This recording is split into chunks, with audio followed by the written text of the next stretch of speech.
നമസ്കാരം. പ്രൈം ഡിബേറ്റിലേക്ക് സ്വാഗതം. തുടർച്ചയായി പാകിസ്ഥാനിലെ ഭരണാധികാരികളും ഭരണം കൈയാളിയവരും പറയുന്നു ഞങ്ങളുടെ രാഷ്ട്രം ഭീകരവാദികളെ ഊട്ടി വളർത്തിയിരുന്നവരെന്ന്. പ്രതിരോധ മന്ത്രി ഖ്വാജ അസിഫിന് പിന്നാലെ മുൻ വിദേശകാര്യമന്ത്രി ബിലാവൽ ഭൂട്ടോയും ഇത് തുറന്ന് സമ്മതിക്കുകയാണ്.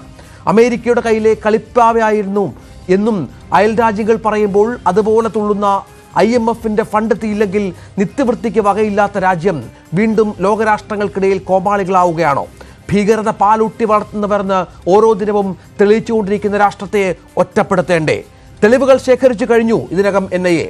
ഭീകരാക്രമണത്തിൽ പാകിസ്ഥാൻ രഹസ്യാന്വേഷണ ഏജൻസി, ഇന്റർ സർവീസ് ഇന്റലിജൻസും ഭീകര സംഘടനയായ ലഷ്കർ-ഇ-തോയ്ബയും തമ്മിലുള്ള ബന്ധം വ്യക്തമാകുന്ന NIAയുടെ പ്രാഥമിക റിപ്പോർട്ടിൽ പറയുന്നതായാണ് വിവരം. പാകിസ്ഥാനിലെ ലഷ്കർ-ഇ-തോയ്ബയുടെ ആസ്ഥാനത്ത് വെച്ചാണ് പദ്ധതി തയ്യാറാക്കിയതെന്നും റിപ്പോർട്ടിൽ വ്യക്തമാക്കുന്നു. ഇതിനിടെ ഇന്ത്യയിലേക്ക് കടന്നാൽ തകർത്ത് കളയുമെന്ന് പാകിസ്ഥാന് ഇന്ത്യൻ നാവികസേന മുന്നറിയിപ്പ് നൽകി. സേനാഭ്യാസ പ്രകടനം തുടരുന്നതിനിടെയാണ് നാവികസേനയുടെ സന്ദേശം. വെടിനിർത്തൽ കരാർ പാക് നിരന്തരം ലംഘിക്കുന്ന സാഹചര്യത്തിൽ ഏത് സാഹചര്യവും നേരിടാൻ 3 സേനകളും സജ്ജമായി കഴിഞ്ഞു. പഹൽഗാം ഭീകരാക്രമണത്തിന് പിന്നാലെ 7 നിമിഷവും ഇന്ത്യയുടെ ഭാഗത്തു നിന്ന് തിരിച്ചടി ഉണ്ടാകുമെന്ന സാഹചര്യം നിലനിൽക്കെ വീണ്ടും വാഗ അതിർത്തി പാകിസ്ഥാൻ തുറന്നു. ഇതിനിടെ അതിർത്തിയിൽ നമ്മുടെ സേന സർവ്വസജ്ജമായി കാത്തിരിക്കുകയാണ്. ഈ വിഷയമാണ് പ്രൈം ഡിബേറ്റ് ചർച്ച ചെയ്യുന്നത്. എന്നോടൊപ്പം ശ്രീ കേണൽ ഡിന്നി, BJP വക്താവ്, മുൻ സൈനിക ഉദ്യോഗസ്ഥൻ, ശ്രീ മോഹൻ വർഗീസ്, രാഷ്ട്രീയ നിരീക്ഷകൻ, ശ്രീ നിജേഷ് അരവിന്ദ്, കോൺഗ്രസിന്റെ പ്രതിനിധിയായി, ഒപ്പം ശ്രീ മിഥുൻ വിജയകുമാർ, വിദേശകാര്യ വിദഗ്ധൻ എന്നിവർ പങ്കെടുക്കുന്നു. പ്രൈം ഡിബേറ്റിലേക്ക് സ്വാഗതം.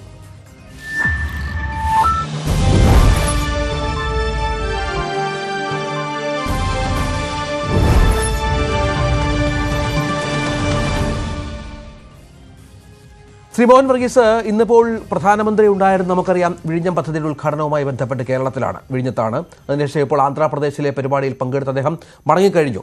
നേരത്തെ കോൺഗ്രസിൻ്റെ ഒരു പോസ്റ്റ് ഉണ്ടായിരുന്നു, ഗായബ് പോസ്റ്റ് എന്ന് എല്ലാവരും അത്തരത്തിൽ പ്രചരിപ്പിച്ച ഒരു പോസ്റ്റായിരുന്നു. അതിൽ പ്രധാനമന്ത്രി ഡൽഹിയിലില്ല എന്നുള്ളതായിരുന്നു അവർ പറഞ്ഞു വെച്ചിരുന്നത്. പക്ഷെ അത് ആ സമയത്ത് തുടർച്ചയായി അദ്ദേഹം അവിടെ ഡൽഹിയിൽ ഉണ്ടാവുകയും സൈനികരുടെ മേധാവികളുടെ യോഗം കൂടുകയും സുരക്ഷാ യോഗങ്ങൾ തുടർച്ചയായി പങ്കെടുക്കുകയും മറ്റും ചെയ്തിരുന്നു. അതിനുശേഷം നമുക്കറിയാം സൈന്യത്തിന് പൂർണ്ണമായും കാര്യങ്ങൾ വിട്ടുകൊടുത്തു എന്നുള്ളത്.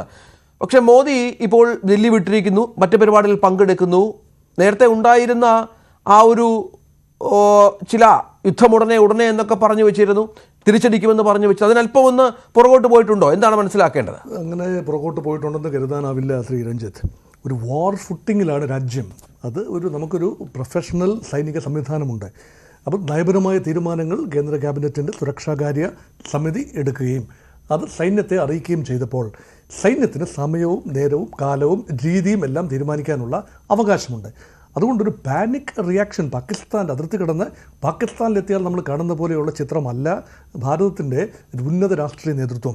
അതുകൊണ്ടാണ് ഇവിടെ തിരുവനന്തപുരത്ത് വിഴിഞ്ഞത്ത് ഈ രാഷ്ട്രാന്തര ടെർമിനൽ, കൊച്ചി കപ്പൽ ശാലയുടെ ഈ ഡെഡിക്കേഷനും അതുപോലെ വിശാഖപട്ടണത്തും ആന്ധ്രയിലും ഒക്കെയുള്ള ചടങ്ങുകളുമൊക്കെ പ്രധാനമന്ത്രി ഉപേക്ഷിക്കാതിരുന്നത് അതുകൊണ്ടാണ്. വിദേശ യാത്രകളിൽ നിന്നും പ്രധാനമന്ത്രി അകലം പാലിക്കുന്നു. അതൊരു പക്ഷേ രാജ്യത്ത് പ്രധാനമന്ത്രിയുടെ സാന്നിധ്യം ആവശ്യമാണ്. അപ്പോൾ കോൺഗ്രസിൻ്റെ ഒരു രാഷ്ട്രീയ നയമാണ് ഗയാബ് എന്ന് പറയുമ്പോൾ കാണാനില്ല. പ്രധാനമന്ത്രി രാജ്യം കത്തിയെരിയുമ്പോൾ അല്ലെങ്കിൽ രാജ്യം ഒരു പ്രത്യേക സന്നിഗ്ധ ഘട്ടത്തിൽ നിൽക്കുമ്പോൾ പ്രധാനമന്ത്രിയെ കാണാനില്ല എന്ന് പറഞ്ഞുകൊണ്ട് സോഷ്യൽ മീഡിയ ഹാൻഡിലുകളിൽ മുഖമില്ലാത്ത മോദിയുടെ ചിത്രം പ്രത്യക്ഷപ്പെടുന്നത്, അത് ഒരു രാഷ്ട്രീയമായ ഒരു നീക്കം എന്നതിൽ കൂടുതലായി അതിപ്പം കോൺഗ്രസ് അത് പിൻവലിച്ചല്ലോ. അതുകൊണ്ട് അതൊരു വലിയ വിഷയമാണെന്ന് തോന്നുന്നില്ല. ഇവിടെ സ്ഥിതിഗതികൾ ശാന്തമാണ്, ഇവിടെ കാര്യങ്ങൾ ഭദ്രമാണ് എന്ന് ജനങ്ങളോട് സമ്മതിക്കാനുള്ള ഏറ്റവും നല്ല മാർഗമാണ് സാധാരണഗതി ജനജീവിതം സാധാരണഗതിയിൽ പോകുന്നു, നേതാക്കൾ സാധാരണ രീതിയിൽ പ്രവർത്തിക്കുന്നു. യുദ്ധം അതിർത്തിയിലാണ്, യുദ്ധം പ്ലാനിങ്ങിലാണ്, ഇൻ ദ പൈപ്പ് ലൈനാണ്. അതുകൊണ്ടൊരു പാനിക് റിയാക്ഷൻ ഒന്നും തന്നെ പ്രധാനമന്ത്രിയുടെയോ മറ്റ് മന്ത്രിമാരുടെയോ ഭാഗത്തുനിന്നും ഉണ്ടാകുന്നില്ല. അതുമാത്രമല്ല, കൃത്യമായ അളന്നു കുറഞ്ഞ വാക്കുകളിൽ കൃത്യമായ പറയേണ്ട ആളുകൾ മാത്രമേ അഭിപ്രായ പ്രകടനം നടത്തിയിട്ടുള്ളൂ. പിന്നെ പാകിസ്ഥാൻ്റെ കാര്യം നോക്കൂ. പാകിസ്ഥാൻ്റെ പ്രതിപക്ഷത്തെ പ്രധാന മുഖമായ ബിലാവൽ ഭൂട്ടോ മുൻ വിദേശകാര്യമന്ത്രി കൂടിയാണ്. അതുപോലെ പാകിസ്ഥാൻ പ്രധാനമന്ത്രി ഷഹബാസ് ഷെറീഫ്, അതുപോലെ സൈന്യത്തിന് ചുമതലയുള്ള ഡിഫൻസ് മിനിസ്റ്റർ, വിദേശകാര്യമന്ത്രി, ഒന്നും വേണ്ട ഇൻഫർമേഷൻ ബ്രോഡ്കാസ്റ്റിംഗ് മിനിസ്റ്റർ, ഇവരൊക്കെ 24 മണിക്കൂറിനുള്ളിൽ അല്ലെങ്കിൽ 36 മണിക്കൂറിനുള്ളിൽ യുദ്ധം വരുമെന്ന രീതിയിൽ വലിയ രീതിയിലുള്ള ഭയാശങ്കകൾ പ്രകടിപ്പിക്കുകയാണ്. അപ്പോൾ ഇവിടെ ശരീരഭാഷയും പുറത്തു വരുന്ന സംസാരവും എല്ലാം നോക്കുമ്പോൾ ഒരു ഭാഗത്ത് പാനിക് റിയാക്ഷനാണ്, മറുഭാഗത്ത് ഇന്ത്യയിൽ യഥാർത്ഥത്തിൽ വളരെ സോളിഡ് മെഷേർഡ് റിയാക്ഷനാണ്. ഈ ഒരു കമ്പാരിസൺ ലോകരാജ്യങ്ങളും കാണുന്നുണ്ട്. അതുകൊണ്ട് ഈ യഥാർത്ഥത്തിൽ കട്ടവന് മാത്രമേ കഴയ്ക്കൂ എന്നൊരു സെയിങ് ഉണ്ട്. പാകിസ്ഥാനെ സംബന്ധിച്ചിടത്തോളം ഭാരതത്തിൽ കടന്നു കയറി ആക്രമണം നടത്തി. അത് പ്രോക്സി ആണ്. ഒരു നോൺ സ്റ്റേറ്റ് ആക്ടറിനെ ഉപയോഗിച്ച് പാകിസ്ഥാൻ സൈന്യം നടത്തിയ ആക്രമണമാണ്. അതിൻ്റെ വിവരങ്ങളെല്ലാം തന്നെ ഇന്ത്യയുടെ കൈവശമുണ്ട്. ഇന്നിപ്പോൾ NIA-യുടെ പ്രാഥമിക റിപ്പോർട്ടടക്കം അതുമായി ബന്ധപ്പെട്ട് പുറത്ത് വന്നു കഴിഞ്ഞു. അതിൽ കൃത്യമായി തന്നെ ആ ഭീകരരിലേക്ക് കാര്യങ്ങൾ എത്തുകയാണ്. പാക് ബന്ധം തെളിയുകയാണ്. ISI ആസ്ഥാനത്ത് വെച്ചാണ് ഗൂഢാലോചന നടന്നത് എന്ന കാര്യമൊക്കെ വ്യക്തമാകുകയാണ്. പക്ഷേ സാർ, ഇവിടെ ഈ പറഞ്ഞതുപോലെ യുദ്ധം ആരും ആഗ്രഹിക്കുന്നില്ല. യുദ്ധം ഒരിക്കലും നമ്മുടെ സാമ്പത്തിക സ്ഥിതിക്ക് ഒട്ടും ശുഭകരമാവില്ല, രാജ്യത്തിൻ്റെ സമാധാനത്തിനൊട്ടും ശുഭകരമാവില്ല. പക്ഷേ നമ്മളോട് ചെയ്തതിന് അല്ലെങ്കിൽ തുടർച്ചയായി ചെയ്തുകൊണ്ടിരിക്കുന്നതിന് കൃത്യമായ തിരിച്ചടി വേണമല്ലോ. അതെങ്ങനെ എന്നുള്ള ഒരു കാര്യം കൂടിയുണ്ട്. അതിനൊരു പക്ഷേ കൃത്യമായ പ്ലാനിങ് നടത്തിയിട്ടായിരിക്കാം മോദി ഡൽഹിയിൽ നിന്ന് മറ്റ് സംസ്ഥാനങ്ങളിലേക്ക് പോകുന്നത് എന്ന് വേണമെങ്കിൽ കരുതാം, അല്ലേ? അതായത് ജനാധിപത്യ ഭാരതത്തിൻ്റെ മൊത്തം ജനകീയ അഭിലാഷമാണ് ഒരു തിരിച്ചടി നൽകുക, പ്രതീകാത്മകമായി ന്യായമായ തിരിച്ചടി, ധാർമ്മികതയുടെ അതിർവരമ്പുകൾ ലംഘിക്കാതെ, എന്നാൽ പാകിസ്ഥാന് വേദനിക്കുന്ന രീതിയിൽ ഭാവിയിൽ ഇതുപോലെയുള്ള മിസ് അഡ്വഞ്ചേഴ്സ് പാകിസ്ഥാൻ കാട്ടുന്നില്ല എന്ന് ഉറപ്പ് വരുത്തുക കൂടി ചെയ്യാവുന്ന രീതിയിലുള്ള മാതൃകാപരമായ തിരിച്ചടി. അത് ഇതുവരെയുള്ള സർജിക്കൽ സ്ട്രൈക്ക് പോലെ ആകണമെന്നില്ല. ഇതുവരെയുള്ള സർജിക്കൽ സ്ട്രൈക്ക് ഏതാനും ഭീകര കേന്ദ്രങ്ങളിൽ കോൺസെൻട്രേറ്റ് ചെയ്താണ്. ഒരുപക്ഷെ ഭീകരതയുടെ പ്രധാന മുഖമായ ഹഫീസ് സയ്യദിനെ തന്നെ ടാർഗറ്റ് ചെയ്യും എന്ന സൂചന പാകിസ്ഥാൻ ഉള്ളതുകൊണ്ടാണ് അദ്ദേഹത്തിന് വലിയ സുരക്ഷാ കവചം ഒരുക്കിയ വാർത്തകളാണ് കഴിഞ്ഞ ദിവസം നമ്മൾ കേട്ടത്. അതുമാത്രമല്ല, സൈന്യവും ISIയും അതുപോലെ എല്ലാം ചേർന്ന മൾട്ടിപ്പിൾ ലെയർ ഡിഫൻസാണ്. നോ ഫ്ലൈ സോൺ അവിടെ ഏർപ്പെടുത്തുന്നു, ഡ്രോണുകൾ നിരോധിക്കുന്നു എന്ന് വേണ്ട, അവിടെ ഭീകരരെ സംരക്ഷിക്കേണ്ട ഗതികേടിലായി മാറി പാകിസ്ഥാൻ എസ്റ്റാബ്ലിഷ്മെൻറ്റ്. അപ്പം നോൺ സ്റ്റേറ്റ് ആക്ടേഴ്സിനെ സംരക്ഷിച്ച് നിർത്തുന്നത് പാക് സ്റ്റേറ്റാണ് എന്ന് ഇന്ത്യക്ക് തെളിയിക്കാൻ അധികം ബുദ്ധിമുട്ടേണ്ടി വരില്ല. മറുപക്ഷത്തെ ഞാൻ നേരത്തെ സൂചിപ്പിച്ച പ്രൊഫഷണലിസം, അതിൻ്റെ അങ്ങേയറ്റം പ്രൊഫഷണലായിട്ടാണ് നീങ്ങുന്നത്. ഏത് രീതിയിലുള്ള തിരിച്ചടി എന്ന് പറയുന്നത് ഇത് പബ്ലിക് ഡിബേറ്റിന് പോകേണ്ട ഒരു കാര്യമല്ല. കാരണം ഈ സുരക്ഷാ സംബന്ധമായ വിഷയങ്ങളിൽ അന്തിമ തീരുമാനം, ഡേ ടു ഡേ അഫയേഴ്സ് അല്ലെങ്കിൽ ആത്യന്തിക തീരുമാനം സൈന്യം തന്നെ എടുക്കണം. അതാണ് പ്രൊഫഷണൽ രീതി. അത് രാഷ്ട്രീയ നേതൃത്വത്തെ അറിയിക്കുകയുള്ളൂ. അതിൻ്റെ ഈ നയപരമായ പെർമിഷൻ ലഭിച്ചു കഴിഞ്ഞു. അതുകൊണ്ടാണ് ഓൾ ഔട്ട് വാറിലേക്ക് പോകുന്നില്ല എന്ന് ഉറപ്പുവരുത്തുകയും വളയ്ക്കുകയേ ചെയ്യാവൂ, ഒടിക്കരുത് എന്നൊരു തത്വമുണ്ട്. കാരണം ഒരു യുദ്ധം ഫുൾ സ്കെയിൽ വാറിലേക്ക് പോയാൽ ഇരുവശത്തും അൺആക്സെപ്റ്റബിൾ ഡാമേജസ് ഉണ്ടാകും, ഇന്ത്യക്ക് മേൽക്കൈ ഉണ്ടാകും എന്നത് ശരിയാണ്. പക്ഷേ ആധുനിക ലോകത്തെ ഓർക്കൂ, ഒരു യുദ്ധവും പൂർണ്ണമായി ഒരു രാജ്യത്തിനും വിജയിക്കാനാവില്ല എന്നത് ഈ സമീപകാല ചരിത്രം, ഉക്രൈൻ റഷ്യ യുദ്ധം, അതുപോലെ ഇസ്രായേൽ ആൻഡ് ഹമാസ് യുദ്ധം, ഇതെല്ലാം നൽകുന്ന സൂചന. യുദ്ധം തുടങ്ങി വെക്കാൻ എളുപ്പമാണ്, പക്ഷേ അതിൽ നിന്നും കരകയറാനും തലയൂരാനും കുറച്ചേറെ ബുദ്ധിമുട്ടേണ്ടി വരും. അതുകൊണ്ട് ഒരു പ്രൊട്രാക്റ്റഡ് കോൺഫ്ലിക്റ്റ് ഉണ്ടാകുന്നില്ല എന്ന് ഉറപ്പുവരുത്തി വേണം പ്രതീകാത്മകമായ ആക്രമണം നടത്തേണ്ടത്. ശ്രീ കേരള ഡിന്നി, അങ്ങനെയാണ് ഈ പ്രതീകാത്മകമായ ആക്രമണം. ഇപ്പോൾ നമുക്കറിയാം, നയതന്ത്രപരമായി ഒരുപാട് കാര്യങ്ങൾ ലോകരാഷ്ട്രങ്ങളെ ബോധ്യപ്പെടുത്താൻ ഇന്ത്യക്കായി. ഐക്യരാഷ്ട്രസഭയിലും നമ്മുടെ വിവരം നമ്മൾ കൃത്യമായി തെമ്മാടി രാഷ്ട്രമെന്നും വിശേഷിപ്പിച്ചുകൊണ്ട് ഏതൊക്കെ തരത്തിലാണ് പാകിസ്ഥാൻ്റെ കാര്യങ്ങൾ തുറന്നു കാട്ടിയത് എന്നുള്ളത് നമുക്കറിയാം. അത് വളരെ വ്യക്തമായി തന്നെ ഉണ്ടായിരുന്നു. ഇന്ന് തുടർച്ചയായി അമേരിക്ക നമുക്ക് പിന്തുണ പ്രഖ്യാപിക്കുന്ന പശ്ചാത്തലം കൂടി ഉണ്ട്. അമേരിക്ക ഇന്നും പാകിസ്ഥാൻ, ഇന്ത്യയുമായി ബന്ധപ്പെട്ട വാദികൾക്കെതിരെ പോരാട്ടത്തിൽ പാകിസ്ഥാൻ്റെ പിന്തുണ കൂടി ആവശ്യമാണെന്ന് ആ രാഷ്ട്രത്തെ നിർബന്ധിക്കുന്നു തുടർച്ചയായി. മറ്റു രാജ്യങ്ങളും ഈ വിഷയത്തിൽ നമുക്കറിയാം കൃത്യമായ പിന്തുണ നമുക്ക് നൽകുന്നുണ്ട്. അങ്ങനെ ലോകരാഷ്ട്രങ്ങളുടെ പിന്തുണയുണ്ട്. എല്ലാവർക്കും അറിയാം ആരാണ് ഈ ആക്രമണത്തിന് പിന്നിലെന്നുള്ളത്. തെളിവുകൾ നമ്മൾ കൃത്യമായി ശേഖരിച്ചു കഴിഞ്ഞു. ISIയുടെ പങ്കടക്കം ഏതാണ്ട് വ്യക്തമായ പശ്ചാത്തലം കൂടി ഇതിനോട് ചേർത്ത് വെക്കണം. ഇനിയും ഏത് തരത്തിൽ ഇതിനുള്ള തിരിച്ചടി വേണമല്ലോ. ഇപ്പോൾ യുദ്ധമല്ല എങ്കിൽ പോലും വളരെ കൃത്യമായി ആ രാജ്യം മനസ്സിലാക്കണം. നേരത്തെ മോഹൻ വർഗീസ് സാർ പറഞ്ഞ പോലെ ഇനി ഇത്തരം കാര്യങ്ങൾ ആവർത്തിക്കരുത്. അത് അണിയറയിൽ രൂപപ്പെട്ട് കഴിഞ്ഞോ അതിനുള്ള തന്ത്രങ്ങൾ പൂർണ്ണമായും? തീർച്ചയായിട്ടും ശ്രീ രഞ്ജിത്ത്, നമ്മളിപ്പം ഏകദേശം 10 ദിവസം ആയല്ലോ ഇപ്പം ഈ ഒരു ടെറർ ഇൻസിഡന്റ് കഴിഞ്ഞിട്ട് ഇപ്പം 10 ദിവസം കഴിഞ്ഞു. അപ്പം അങ്ങയുടെ ചോദ്യം പോലെ തന്നെ എനിക്ക് തോന്നുന്നു ഇന്ന് ഭാരതത്തിലുള്ള എല്ലാവരും ചോദിക്കുകയാണ്, അതായത് റെഡിയാണോ, അല്ലെങ്കിൽ ചിലവർ ചോദിക്കുന്നുണ്ട് എന്തുകൊണ്ട് ഇതുവരെ ഒന്നും ചെയ്യുന്നില്ല. അപ്പൊ റെഡിയാണ് എന്നുള്ളതിനകത്ത് യാതൊരു സംശയമില്ല. കാരണം ഒരു തീരുമാനം എടുത്തു കഴിഞ്ഞിട്ടുണ്ടെങ്കിൽ ആ തീരുമാനം ഇനി നടപ്പാക്കുക എന്നുള്ളത് മാത്രമേ ഉള്ളൂ. അപ്പൊ ആ തീരുമാനം എടുത്തിട്ടുണ്ട് എന്ന് പല രീതിയിലും നമുക്ക് സൂചനകൾ കിട്ടിയിട്ടുണ്ട്. അത് പ്രൈം മിനിസ്റ്റർ മോദി തന്നെ പല പ്രാവശ്യവും പല വേദികളിൽ വളരെ കൃത്യമായിട്ട് തന്നെ ഇതിനൊരു മറുപടി ഉണ്ടാകും. ഇത് ചെയ്തത് ആരാണോ അവരെ ഞങ്ങൾ നീതി എങ്ങനെയാണ് ചെയ്യേണ്ടത് അത് ചെയ്യും, ഇതിന്റെ പിന്നിൽ പ്രവർത്തിച്ച ആരാണോ അവരെയും നമ്മൾ അതിനു വേണ്ടിയുള്ള കാര്യങ്ങൾ ചെയ്യും എന്ന് വളരെ വ്യക്തമായിട്ട് തന്നെ പറഞ്ഞിട്ടുണ്ട്. അപ്പൊ ചോദ്യമാണ് പിന്നെ എന്തുകൊണ്ട് നമ്മളൊന്നും ചെയ്യുന്നില്ല എന്നുള്ളൊരു ചോദ്യം വരും. അതിന്റെ ഉത്തരമായിട്ട് പറയണമെങ്കിൽ ഒന്ന്, നമ്മൾ ഈ ഒരു ഇതുപോലത്തെ ഒരു സൈനിക നടപടി മറ്റ് നയതന്ത്ര ലെവലിലൊക്കെ ആണെങ്കിൽ ശരിയാണ്, അതൊക്കെ കുറെ ആക്ടിവിറ്റീസ് ചെയ്ത് കഴിഞ്ഞു. പക്ഷെ ഒരു സൈന്യ നടപടി ചെയ്യുന്നത് അപ്പോൾ എപ്പോഴും നമ്മളൊരു ഇമോഷന്റെ ബേസിലായിരിക്കും, വികാരത്തിന്റെ പുറത്ത് ചെയ്തു കഴിഞ്ഞാൽ നമ്മൾ എന്തെങ്കിലും ചെയ്തു കഴിഞ്ഞാൽ പിന്നെ അവരുടെ ഒരു റിയാക്ഷൻ വരുമല്ലോ. അപ്പൊ ആ റിയാക്ഷൻ നമുക്ക് എങ്ങനെ ബാധിക്കും എന്നൊക്കെയുള്ള ചിന്തിച്ചിട്ട് മാത്രമേ നമുക്ക് മുന്നോട്ട് പോകാൻ പറ്റത്തുള്ളൂ. അപ്പം ഒരു ഇമോഷന്റെ പുറത്തല്ല, വളരെ കോൾഡ് ബ്ലഡ് ഇരുന്ന് വളരെ ആലോചിച്ച് ഏതൊക്കെ ഓപ്ഷൻസ് ഉണ്ടോ ആ ഓപ്ഷൻസിനകത്ത് എന്തൊക്കെയാണ് നമ്മൾ ഇപ്പൊ നടപടി എടുക്കുന്നുള്ളത്, ഏതൊക്കെ ലെവലിൽ പോവാം, ഇത് എസ്കലേഷനിൽ പോയി കഴിഞ്ഞാൽ അവരൊരു കൗണ്ടർ ചെയ്ത് കഴിഞ്ഞാൽ നമുക്ക് എന്തൊക്കെ ചെയ്യാൻ സാധിക്കണം, അത് നമ്മൾ എവിടെയൊക്കെയാണ് നമ്മൾ അതിനു വേണ്ടിയുള്ള ഡിപ്ലോയ്മെന്റ്, അങ്ങനെ പല കാര്യങ്ങളും വളരെ വളരെ കെയർഫുൾ ആയിട്ട് പ്ലാനിങ്ങിലൂടെ അനാലിസിസിന്റെയും ഡാറ്റയുടെയും കാപ്പബിലിറ്റിയുടെയും ഇതിന്റെ ഒക്കെ ബേസിൽ മാത്രമേ നമുക്ക് ആ ഒരു തീരുമാനത്തിലേക്ക് എത്താൻ പറ്റൂ.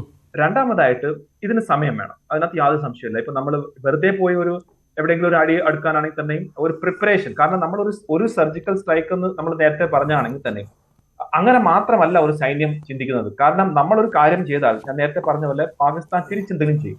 അങ്ങനെ തിരിച്ചെന്തെങ്കിലും ചെയ്താൽ നമ്മൾ എങ്ങനെയൊക്കെ റെഡി ആയിരിക്കണം എന്നും കൂടി നമ്മൾ കരുതിയിട്ടായിരിക്കും. നമ്മൾ ചെസ് കളിക്കുന്ന പോലെ 2 സ്റ്റെപ്പ് മുന്നിൽ നിന്ന് തീരുമാനിച്ചിട്ട് മാത്രമേ നമുക്ക് ഒരു കാര്യത്തിലേക്ക് ഇറങ്ങി ചെല്ലാൻ പറ്റുള്ളൂ. അത് പാകിസ്ഥാനും അറിയാം. നമ്മളെ പോസ്ചറിങ് കണ്ടായിരിക്കും പലപ്പോഴും അവർ നെക്സ്റ്റ് സ്റ്റെപ്പ് എടുക്കാത്തത്. നമ്മളെ പോസ്ചറിങ് ശരിയല്ലെങ്കിൽ നമ്മൾ തയ്യാറല്ലെങ്കിൽ അവർ ചിലപ്പോൾ റിറ്റാലിയേറ്റ് ചെയ്യാൻ അല്ലെങ്കിൽ വലിയ രീതിയിലുള്ള റിറ്റാലിയേഷൻ അവരും ചെയ്യാൻ സാധ്യതയുണ്ട്. പക്ഷെ നമ്മൾ ചെയ്ത് കഴിഞ്ഞിട്ട് നമ്മുടെ പോസ്ചറിങ് ശരിയാണെങ്കിൽ അത് അവർക്ക് മനസ്സിലാവും, ഇനി നമ്മൾ എന്തെങ്കിലും ചെയ്ത് കഴിഞ്ഞാൽ തിരിച്ച് ഇതിലും വലുത് അടി കിട്ടുമെന്ന്. അപ്പൊ അതിന് സമയം വേണം. മൂന്നാമതായിട്ട് ഞാൻ ഇതിനെ കാണുന്നത് ഇതൊരു നല്ല കാര്യമാണ്. അതായത് നമ്മൾ ഈ ഡിലേ ചെയ്തുകൊണ്ട് പോകുന്നത് ഒരു കണക്കിന് നല്ലതാണ്. കാരണം ഈ അൺസർട്ടനിറ്റി ഈസ് ഓൾസോ പണിഷ്മെന്റ് എന്ന് പറയുന്ന പോലെ ഇപ്പൊ നോക്കൂ, പാകിസ്ഥാൻ എങ്ങനെയാണ് അകത്ത് അവരെല്ലാ ദിവസവും രാത്രി 2 മണിക്കൊക്കെയാണ് അവർ പത്രസമ്മേളനം നടത്തുന്നത്. ഈ 36 മണിക്കൂറിനുള്ളിൽ നമ്മളെ ഭാരതം അടിക്കാൻ പോകുന്നു, അല്ലെങ്കിൽ നമ്മളിങ്ങനെ ചെയ്യുന്നത് ലോകം മൊത്തം കടന്ന് പറയുകയാണ്. അപ്പൊ ഒരു അൺസർട്ടനിറ്റി, ഒരു എന്താ പറയുക, സുരക്ഷ ഇല്ല എന്നുള്ള ഒരു ഫീൽ അവിടുത്തെ സാധാരണക്കാർക്കും രാഷ്ട്രീയക്കാർക്കും സൈന്യത്തിനും ഉണ്ട്. രണ്ടാമതായിട്ട് മോർ ഇമ്പോർട്ടന്റ്ലി ഈ അവരെന്താ ചെയ്യുന്ന വെച്ചാൽ അവരവിടെ ഡിപ്ലോയ്മെന്റ് ചെയ്തു തുടങ്ങിയിട്ടുണ്ട്. 10 ദിവസമായിട്ട് അവരുടെ എയർഫോഴ്സ് കംപ്ലീറ്റ് അലേർട്ടിലാണ്. അതായത് അവരുടെ എയർഫോഴ്സ് കോൺസ്റ്റന്റ് ആയിട്ട് എക്സസൈസ് ചെയ്തുകൊണ്ടിരിക്കുക.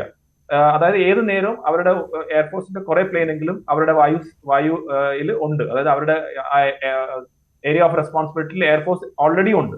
കാരണം അവർക്കറിയത്തില്ല എപ്പോഴാണ് അടി വരുന്നത്. അപ്പൊ കോൺസ്റ്റന്റ് ആയിട്ട് അവർ നിൽക്കുകയാണ്. കോൺസ്റ്റന്റ് ആയിട്ട് പാകിസ്ഥാൻ ഒരു ഹൈ സ്റ്റേറ്റ് ഓഫ് അലേർട്ടിലാണ് ഇപ്പം. അപ്പം ഇത് അതുപോലെ തന്നെ ഈ ഫോഴ്സസിനെ അവിടുന്ന് ഇവിടുന്ന് ഒക്കെ ഡിപ്ലോയ് ചെയ്ത് ബോർഡറിലേക്ക് കൊണ്ടുവരേണ്ടി വന്നു. ഇതിനെല്ലാം ശ്രീ രഞ്ജിത്ത് പൈസ വേണം. അതായത് ഇറ്റ് കോസ്റ്റ് മണി. കാരണം ഈ ഡിപ്ലോയ്മെന്റ്, ഈ എക്സസൈസ്, ഇതിനൊക്കെ ഒരു ഹൈ സ്റ്റേറ്റ് ഓഫ് അലേർട്ട് എന്ന് പറഞ്ഞാൽ ഒരു നോർമൽ തിങ് അല്ല. ഒരു യുദ്ധത്തിൽ പോകുന്നതിന്റെ തൊട്ട് താഴെ നിൽക്കുന്ന ഒരു സ്റ്റേറ്റ് ആണ് ഈ ഹൈ സ്റ്റേറ്റ് ഓഫ് അലേർട്ട്. അപ്പൊ ഹൈ സ്റ്റേറ്റ് ഓഫ് അലേർട്ട് തന്നെ നല്ല രീതിയിൽ സാമ്പത്തികമായിട്ടുള്ള ഒരു ബാധ്യത പാകിസ്ഥാനിൽ വന്നുകൊണ്ടിരിക്കുകയാണ്. അതായത് ഓൾറെഡി സാമ്പത്തികമായിട്ട് വളരെ താഴെ നിൽക്കുന്ന ഒരു രാജ്യം യുദ്ധം തുടങ്ങിക്കഴിഞ്ഞാൽ, നല്ല രീതിയിലുള്ള യുദ്ധമാണെങ്കിൽ 7-10 ദിവസം പോലും നിൽക്കാൻ പറ്റത്തില്ലെന്ന് അവരുടെ തന്നെ സൈനികർ പറഞ്ഞിട്ടുള്ള കാര്യം. അങ്ങനെയാണെങ്കിൽ ഒരു ഹൈ സ്റ്റേറ്റ് ഓഫ് അലേർട്ടിൽ അവർക്ക് എത്ര നാൾ നിൽക്കാൻ പറ്റും? ഇനി നമ്മൾ ചെയ്യേണ്ട കാര്യം നമ്മൾ എന്തായാലും ചെയ്യും. പക്ഷെ ഓൾറെഡി ഒരു കോസ്റ്റ് അവർക്ക് കൊടുത്തു കഴിഞ്ഞു. ആ എക്യുപ്മെന്റ് ആയാലും ശരി, മറ്റു കാര്യങ്ങളായാലും അവർക്ക് കൊടുക്കും. അപ്പൊ അതും ഒരു ഫോം ഓഫ് ഒരു വാർഫെയറിന്റെ ഭാഗമായിട്ട് തന്നെയാണ്. പിന്നെ നമ്മളെ സംബന്ധിച്ചോളം നമുക്ക് സമയം ഒരു പ്രശ്നമല്ല. നമ്മൾ ചെയ്യേണ്ട കാര്യമാണ് നമുക്ക് ഇമ്പോർട്ടന്റ്. സമയം നമുക്ക് 10 ദിവസം കഴിഞ്ഞാലും നമ്മളെ സംബന്ധിച്ചോളം ഇവിടെ ഒന്നും സംഭവിക്കാൻ പോകുന്നില്ല. നമ്മളെ ഭാരതം അതിൻ്റെതായിട്ട് രീതിയിൽ പൊയ്ക്കൊണ്ടിരിക്കുകയാണ്. നോക്കൂ, ഇന്ന് തന്നെ എത്രമാത്രം ഡെവലപ്മെന്റ് പ്രോജക്ട്സ് ഒക്കെയാണ് നമ്മൾ ഇനോഗ്രേറ്റ് ചെയ്ത് മുന്നോട്ട് പൊയ്ക്കൊണ്ടിരിക്കുകയാണ്. അപ്പൊ നമ്മളെ സംബന്ധിച്ചോളം ഒരു കറക്റ്റ് ആയിട്ട് വിസിബിൾ ആയിട്ട് ഒരു എന്താ പറഞ്ഞ ഒരു നേരത്തെ ശ്രീ ഡോക്ടർ മോഹൻ വർഗീസ് വളരെ ശരിയായിട്ട് പറഞ്ഞത്, അതായത് വളയ്ക്കുക പക്ഷെ ഒടിക്കണ്ട എന്നുള്ള ഒരു രീതിയിലേക്ക് ഒരു ആക്ഷൻ എടുക്കാൻ നമുക്ക് സമയം വേണം. സമയം എടുത്ത് ചെയ്യുന്നതാണ് നല്ലത്. അതുകൊണ്ട് രഞ്ജിത്തിന്റെ ചോദ്യത്തിൽ നമ്മൾ റെഡിയാണ്. പല രീതിയിലുമുള്ള ആ റെഡിനെസ് ഇൻ പ്രോഗ്രസ് ആണ്. ചിലപ്പം അത് ഒരു ടൈമിങ്ങിന് വേണ്ടി മാത്രമായിരിക്കും വെയിറ്റ് ചെയ്യുന്നത്. ഒരു സംശയം കൂടെ, അതായത് നമ്മുടെ ഇന്നിപ്പോൾ ISIയുടെ പങ്കാളിത്തമുണ്ട് എന്ന് NIA കൃത്യമായി കണ്ടെത്തി കഴിഞ്ഞു എന്നാണ് വിവരം പുറത്തു വരുന്നത്. ഈ പ്രധാന പ്രതികളായ സുലൈമാൻ എന്നറിയപ്പെടുന്ന ഹാഷ്മി മൂസ, അലിഭായ് എന്നറിയപ്പെടുന്ന തൽഹാഭായ് എന്നിവർ പാകിസ്ഥാൻ പൗരന്മാരാണെന്നും ഇവർക്ക് അതിർത്തിക്ക് അപ്പുറത്ത് നിന്ന് കൃത്യമായി സഹായം ഉണ്ടായിരുന്നുവെന്ന് നിരന്തരം ആശയവിനിമയം പുലർത്തുന്നു കണ്ടെത്തിയിട്ടുണ്ട്. പക്ഷേ നമ്മൾ ഇത്രയും ദിവസമായിട്ട് സെർച്ച് നടത്തിയിട്ട് നമുക്ക് പലപ്പോഴും അവിടുന്ന് വരുന്ന റിപ്പോർട്ടിൽ നിന്ന് മനസ്സിലാകുന്ന ഭീകരരുമായി നേർക്കുനേർ കാണാൻ, അവരുമായി വെടിയൊക്കെ പരസ്പരം മുതിർക്കാനും ഒക്കെ സൈനികർക്ക് അതിന് ഭീകരരെ എത്തിപ്പെടാൻ ഏതാണ്ട് അടുത്തു. പക്ഷേ അതിനുശേഷം അവർ രക്ഷപ്പെടുകയാണ്. ഈ ഭീകരരെ വളരെ കൃത്യമായി തന്നെ ലഭിക്കുകയും ജീവനോടെ കിട്ടുകയും ഒക്കെ മറ്റും ചെയ്താൽ അത് ലോകത്തിന് മുമ്പിൽ എക്സ്പോസ് ചെയ്യാൻ സാധിക്കും. എന്താണ് തങ്ങളുടെ പങ്ക് എന്ന് തെളിവ് കൊണ്ടുവരൂ എന്ന് പറയുന്ന പാകിസ്ഥാന് ലോകത്തിന് മുന്നിൽ കാണിക്കാൻ സാധിക്കും, നിങ്ങളുടെ ആളുകളാണ്, നിങ്ങളുടെ സഹായമാണ് എന്നുള്ളത്. അതിന് എത്ര നാൾ കാത്തിരിക്കണമെന്നുള്ളതാണ്. ആ പ്രദേശത്തിൻ്റെയൊക്കെ പ്രത്യേകതകൾ ഉണ്ട് എങ്കിൽ പോലും വളരെ കൃത്യമായി താങ്കൾക്കറിയാവുന്ന കാര്യമാണ്. ഇത്രയും ദിവസമായിട്ടും അവരിലേക്ക് എത്താൻ പറ്റാത്തതിൻ്റെ ഒരു ചെറിയ പ്രശ്നം കൂടി ഉണ്ടല്ലോ സർ. ശ്രീരഞ്ജിത്ത്, ചോദ്യം വളരെ ജെന്യൂൻ ആണ്. പക്ഷെ ഞാൻ ഇതിനകത്ത് ആൻസർ ചെയ്യുന്ന വെച്ചാൽ അവരെ ജീവനോടെ പിടിക്കാനുള്ള ചാൻസ് വളരെ കുറവാണ്. അവരെ കിട്ടുന്നെങ്കിൽ അവരെ ന്യൂട്രലൈസ് ചെയ്തിരിക്കും. കാരണം ഇതുപോലത്തെ ഭീകരവാദികളെ ജീവനോടെ പിടിക്കുക വളരെ വളരെ പാടാണ്. കാരണം അങ്ങനാണ്, നേച്ചർ ഓഫ് ഓപ്പറേഷൻസ് അങ്ങനാണ്. ഇപ്പൊ അജ്മൽ കസബിനെയൊക്കെ പിടിച്ചതെന്ന് വെച്ചാൽ അതൊരു ലക്ക് ഫാക്ടറുകൾ ഉണ്ടായിരുന്നു. അത് മാത്രമല്ല ബോംബെ പോലത്തെ ഉള്ള ഒരു സിറ്റിയിൽ വന്നിട്ടുള്ള ആ ഇൻസിഡന്റിൽ നമുക്ക് കിട്ടിയതാണ്. പക്ഷെ ഇതുപോലത്തെ കാട് ഇതുപോലത്തെ ടെറൈനിലും ഇതുപോലെ ഹാർഡ് കോർ ആയിട്ടുള്ള പാകിസ്ഥാനിൽ പാരാ കമാൻഡോ ട്രെയിനിങ് കിട്ടിയ ആളുകൾ അവർ ഒരിക്കലും സറണ്ടർ ചെയ്തില്ല. അവർ വേണമെങ്കിൽ സ്വയമായിട്ട് ഇല്ലാതാവും, പക്ഷെ അവർ ഒരിക്കലും സറണ്ടർ ചെയ്തില്ല. അപ്പൊ അതാണ് ഞാൻ പണ്ട് കണ്ടിട്ടുള്ളത്. അപ്പം അത്രമാത്രം ഈ വിദ്വേഷവും അത്രമാത്രം ഈ ഒരു മതഭ്രാന്തം അവരുടെ ഉള്ളിലുണ്ട്. അപ്പൊ അതുകൊണ്ട് അവർ ഒരിക്കലും സറണ്ടർ ചെയ്താൽ ഡെഫിനറ്റ്ലി നമ്മൾ അവരെ പിടിക്കും. പക്ഷെ പിടിക്കാനുള്ള സാധ്യത കുറവാണ്, അവരെ വധിക്കാനുള്ള സാധ്യതയാണ് കൂടുതൽ. ഒന്ന്. രണ്ടാമത്, അതായിട്ട് എന്തുകൊണ്ട് നമുക്ക് അവരോട് എത്താൻ പറ്റുന്നില്ല? എനിക്ക് തോന്നുന്നില്ല ഇതുവരെ അവരുമായിട്ട് കോൺടാക്ട്, നമ്മൾ പറയുന്നത് ഈ കോൺടാക്ട് എന്ന് പറഞ്ഞു കഴിഞ്ഞാൽ ഫിസിക്കൽ കോൺടാക്ട് അല്ല, ഫയറിംഗ് അങ്ങോട്ടും ഇങ്ങോട്ടും ചെയ്താൽ തന്നെ അതിനെ ഒരു കോൺടാക്ട് എന്നാണ് പറയുന്നത്. പക്ഷെ അതുപോലും ഇതുവരെ ആയിട്ടില്ല എന്നാണ് ഞാൻ മനസ്സിലാക്കുന്നത്. കാരണം അങ്ങനെ ഫയറിംഗ് ആയിട്ടുള്ള ഒരു കോൺടാക്ട് ഉണ്ടെങ്കിൽ പിന്നെ ആ കോൺടാക്ട് ബ്രേക്ക് ചെയ്യാതിരിക്കാനാണ് സൈനികർ നോക്കുന്നത്. എത്ര ദിവസം എടുത്താലും അതിനെ ബ്രേക്ക് ചെയ്യാതെ നിലനിർത്തി അവരെ പതുക്കെ ടൈറ്റ് ചെയ്ത്, അതായത് ആ കോർഡൻ, ആ സർക്കിൾ അതിനെ ചെറുതായി കൊണ്ടുവന്നിട്ട് ലാസ്റ്റിൽ അവരെ വധിക്കുകയാണ് ചെയ്യുന്നത്. പക്ഷെ ഇപ്പം ഇവര് ആക്ച്വലി പറഞ്ഞ ഇവര് ഹൈഡ് ഔട്ടിൽ തന്നെയാണ്. ഇവർ പുറത്തിറങ്ങിയിട്ടില്ല. ഇവര് ഏതെങ്കിലും രീതിയിലുള്ള കമ്മ്യൂണിക്കേഷൻ, നമ്മളെ ഇതുവരെ അറിയുന്ന കമ്മ്യൂണിക്കേഷൻ ഒന്നല്ല ഉപയോഗിക്കുന്നത്. അവർ വേറെ ഏതോ ഒരു കമ്മ്യൂണിക്കേഷൻ ഉപയോഗിക്കുന്നുള്ള ചില റിപ്പോർട്ട്സ് മാത്രമാണ് വരുന്നത്. അപ്പൊ അതുകൊണ്ട് തന്നെയാണ് ഇതുവരെ നമുക്ക് അവരെ എടുത്ത് ഈ കോൺടാക്ട് എന്ന് പറയുന്നത്, അതായത് ഫയറിലൂടെ കോൺടാക്ട് അല്ലെങ്കിൽ വിഷ്വൽ ആയിട്ടുള്ള കോൺടാക്ട് കിട്ടാത്തതെന്നാണ് ഞാൻ മനസ്സിലാക്കുന്നത്. പക്ഷെ ഒരു കാര്യം, ഇതൊരു നേച്ചർ ഓഫ് ഓപ്പറേഷൻസ് ആണ്. കശ്മീരിലെ അങ്ങനെയാണ് അതിന്റെ രീതി. ചില സമയത്ത് നമുക്ക് വളരെ 1, 2, 3 ദിവസത്തിനുള്ളിൽ തന്നെ കിട്ടും. ചില സമയത്ത് നമ്മൾ 1, 2 മാസം എടുത്താലും നമുക്ക് ചിലപ്പം അത് കഴിഞ്ഞിട്ടായിരിക്കും കിട്ടുന്നത്. ഇപ്പൊ എന്റെ തന്നെ ബറ്റാലിയനിൽ ഞാൻ എന്റെ കൂടെ ഉണ്ടായിരുന്ന ഒരു ഓഫീസർ, എന്റെ സീനിയർ ആയിട്ടുള്ള ഓഫീസറിന് ഞങ്ങൾക്ക് ഒരു കാഷ്വാലിറ്റി ആയിരുന്നു. ഈ ഓഫീസർ കാഷ്വാലിറ്റി ആയ ആ ഭീകരവാദിയെ ഞങ്ങൾ ഓൾമോസ്റ്റ് 89ാം ദിവസമാണ് ഞങ്ങൾക്ക് കിട്ടിയത്. ഞങ്ങൾ പക്ഷെ നേടി. അത് ഞങ്ങൾ ബറ്റാലിയൻ അവിടുന്ന് വരുന്ന മുമ്പ് ഞങ്ങൾ ആ ഭീകരവാദിയെ ഹണ്ട് ഡൗൺ ചെയ്തു. അപ്പൊ അതുകൊണ്ടൊരു നേച്ചർ ഓഫ് ഓപ്പറേഷൻസ് കാരണമാണ്, അല്ലാതെ വേറൊന്നും കൊണ്ടല്ല അതായത് അവരെ കിട്ടാതെ വരുന്നത്. കാരണം ആ ലൊക്കേഷൻ അങ്ങനെയാണ്, ആ കാട് അങ്ങനെയാണ്, ആ മലകൾ അങ്ങനെയാണ്. അതുകൊണ്ട് മാത്രമാണ് ഇതിനെ കിട്ടാത്തത്. പക്ഷെ ഡെഫിനറ്റ് ആയിട്ട് കിട്ടിയിരിക്കുന്നുള്ളതിനകത്ത് യാതൊരു സംശയമില്ല. അതും ഞാൻ വെറുതെ പറയല്ല. കാരണം ഈ കശ്മീരിന്റെ ഭീകരവാദത്തിന്റെ റെക്കോർഡ് നോക്കിയാൽ മതി. ഒരു ഭീകരവാദിയും ഇതുവരെ അങ്ങനെ എന്താ പറഞ്ഞ വധിക്കാതെ പോയിട്ടില്ല. അതെ, എല്ലാവരെയും ഒരു ചെറിയ വ്യത്യാസം സമയത്തിന് അങ്ങോട്ടും ഇങ്ങോട്ടും അല്ലാതെ ഒരു ടെററിസ്റ്റും അവിടുന്ന് ഒരു എന്താ പറഞ്ഞ ആജീവനകാലം റിട്ടയർമെന്റ് ലൈഫ് ജീവിക്കത്തില്ല.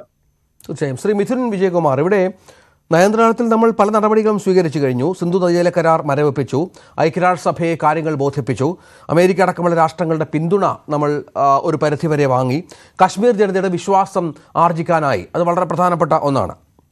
ഈ രീതിയിൽ കാര്യങ്ങൾ മുന്നോട്ട് പോകുമ്പോഴാണ് ഈ പറഞ്ഞതുപോലെ ഈ ഫിനാൻഷ്യൽ ആക്ഷൻ ടാസ്ക് ഫോഴ്സിൻ്റെ ഗ്രേ ലിസ്റ്റിലേക്ക് തിരികെ കൊണ്ടുവരിക എന്നൊക്കെ ഇന്ന് പല മാധ്യമങ്ങൾ റിപ്പോർട്ട് ചെയ്തിട്ടുണ്ട്. അതിനുള്ള ശ്രമങ്ങളൊക്കെ ഇന്ത്യ നടത്തുന്നു എന്നുള്ളത്. ഇതുവരെ സ്വീകരിച്ച നയതന്ത്ര നീക്കങ്ങൾ ഒരു തിരിച്ചടി എന്ന രീതിയിൽ പര്യാപ്തമാണ് എന്ന് തന്നെ കരുതാമോ?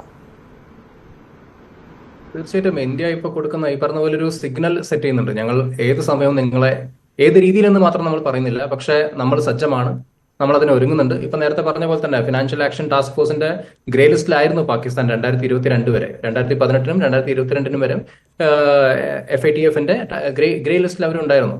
അപ്പൊ അത് പാകിസ്ഥാന് വരുത്തിയ സാമ്പത്തിക നഷ്ടം വലുതാണ്. കാരണം ഇൻവെസ്റ്റേഴ്സ് ഒരിക്കലും പിന്നെ പാകിസ്ഥാനിലേക്ക് വരില്ല. ഇൻവെസ്റ്റ്മെന്റ്സ് വളരെ കുറഞ്ഞിരുന്നു.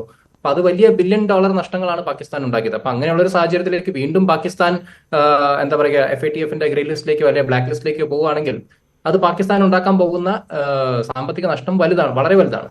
അപ്പൊ ഇന്ത്യ ഇപ്പോ എന്താ പറയുക വളരെ സ്ട്രോങ് ആയി തന്നെ ഒരു ഡിപ്ലോമാറ്റിക് ചാനൽ വഴി അല്ലെങ്കിൽ നമ്മുടെ മിലിറ്ററി ആക്ഷൻ വഴി, ഇപ്പൊ മിലിറ്ററിക്ക് എല്ലാ എന്താ പറയുക ഫ്രീഡം ഉണ്ട്, എന്ത് ആക്ഷൻ വേണമെങ്കിൽ അവർക്ക് എടുക്കാമെന്നൊരു പൊസിഷനിലാണ് മിലിറ്ററി നിൽക്കുന്നത്. മറുഭാഗത്ത് നമ്മുടെ ഡിപ്ലോമാറ്റിക് ചാനൽസ് വഴിയുള്ള നീക്കങ്ങളൊക്കെ തന്നെ വളരെ സ്ട്രോങ് ആയിട്ട് പോയിക്കൊണ്ടിരിക്കുകയാണ്. അപ്പൊ പാകിസ്ഥാൻ എന്തുകൊണ്ടും പേടിപ്പെട്ടിരിക്കുകയാണ്. ഈ ഒരു സമയത്ത് പാകിസ്ഥാൻ എന്ത് ചെയ്യണമെന്ന് അറിയാം. കാരണം തുടക്കത്തിൽ നമ്മൾ കണ്ട റിയാക്ഷൻസ് അല്ല പിന്നെ ഒരു 2 ദിവസം കഴിഞ്ഞപ്പോൾ കാണുന്നത്. തുടക്കത്തിൽ പാകിസ്ഥാന്റെ ഭാഗത്തുനിന്നുണ്ടായ ഒരു അഗ്രസീവ് റെസ്പോൺസ് ആയിരുന്നു. ആ അഗ്രസീവ് റെസ്പോൺസ് ഒക്കെ ഇപ്പൊ മാറി. ഇപ്പൊ അവർ UN-ലേക്ക് ഓടിക്കൊണ്ടിരിക്കുകയാണ്, ഞങ്ങളെ സഹായിക്കൂ എന്ന് പറഞ്ഞ ഒരു അവസ്ഥയിലേക്ക് അവർ എത്തുന്നുണ്ട്.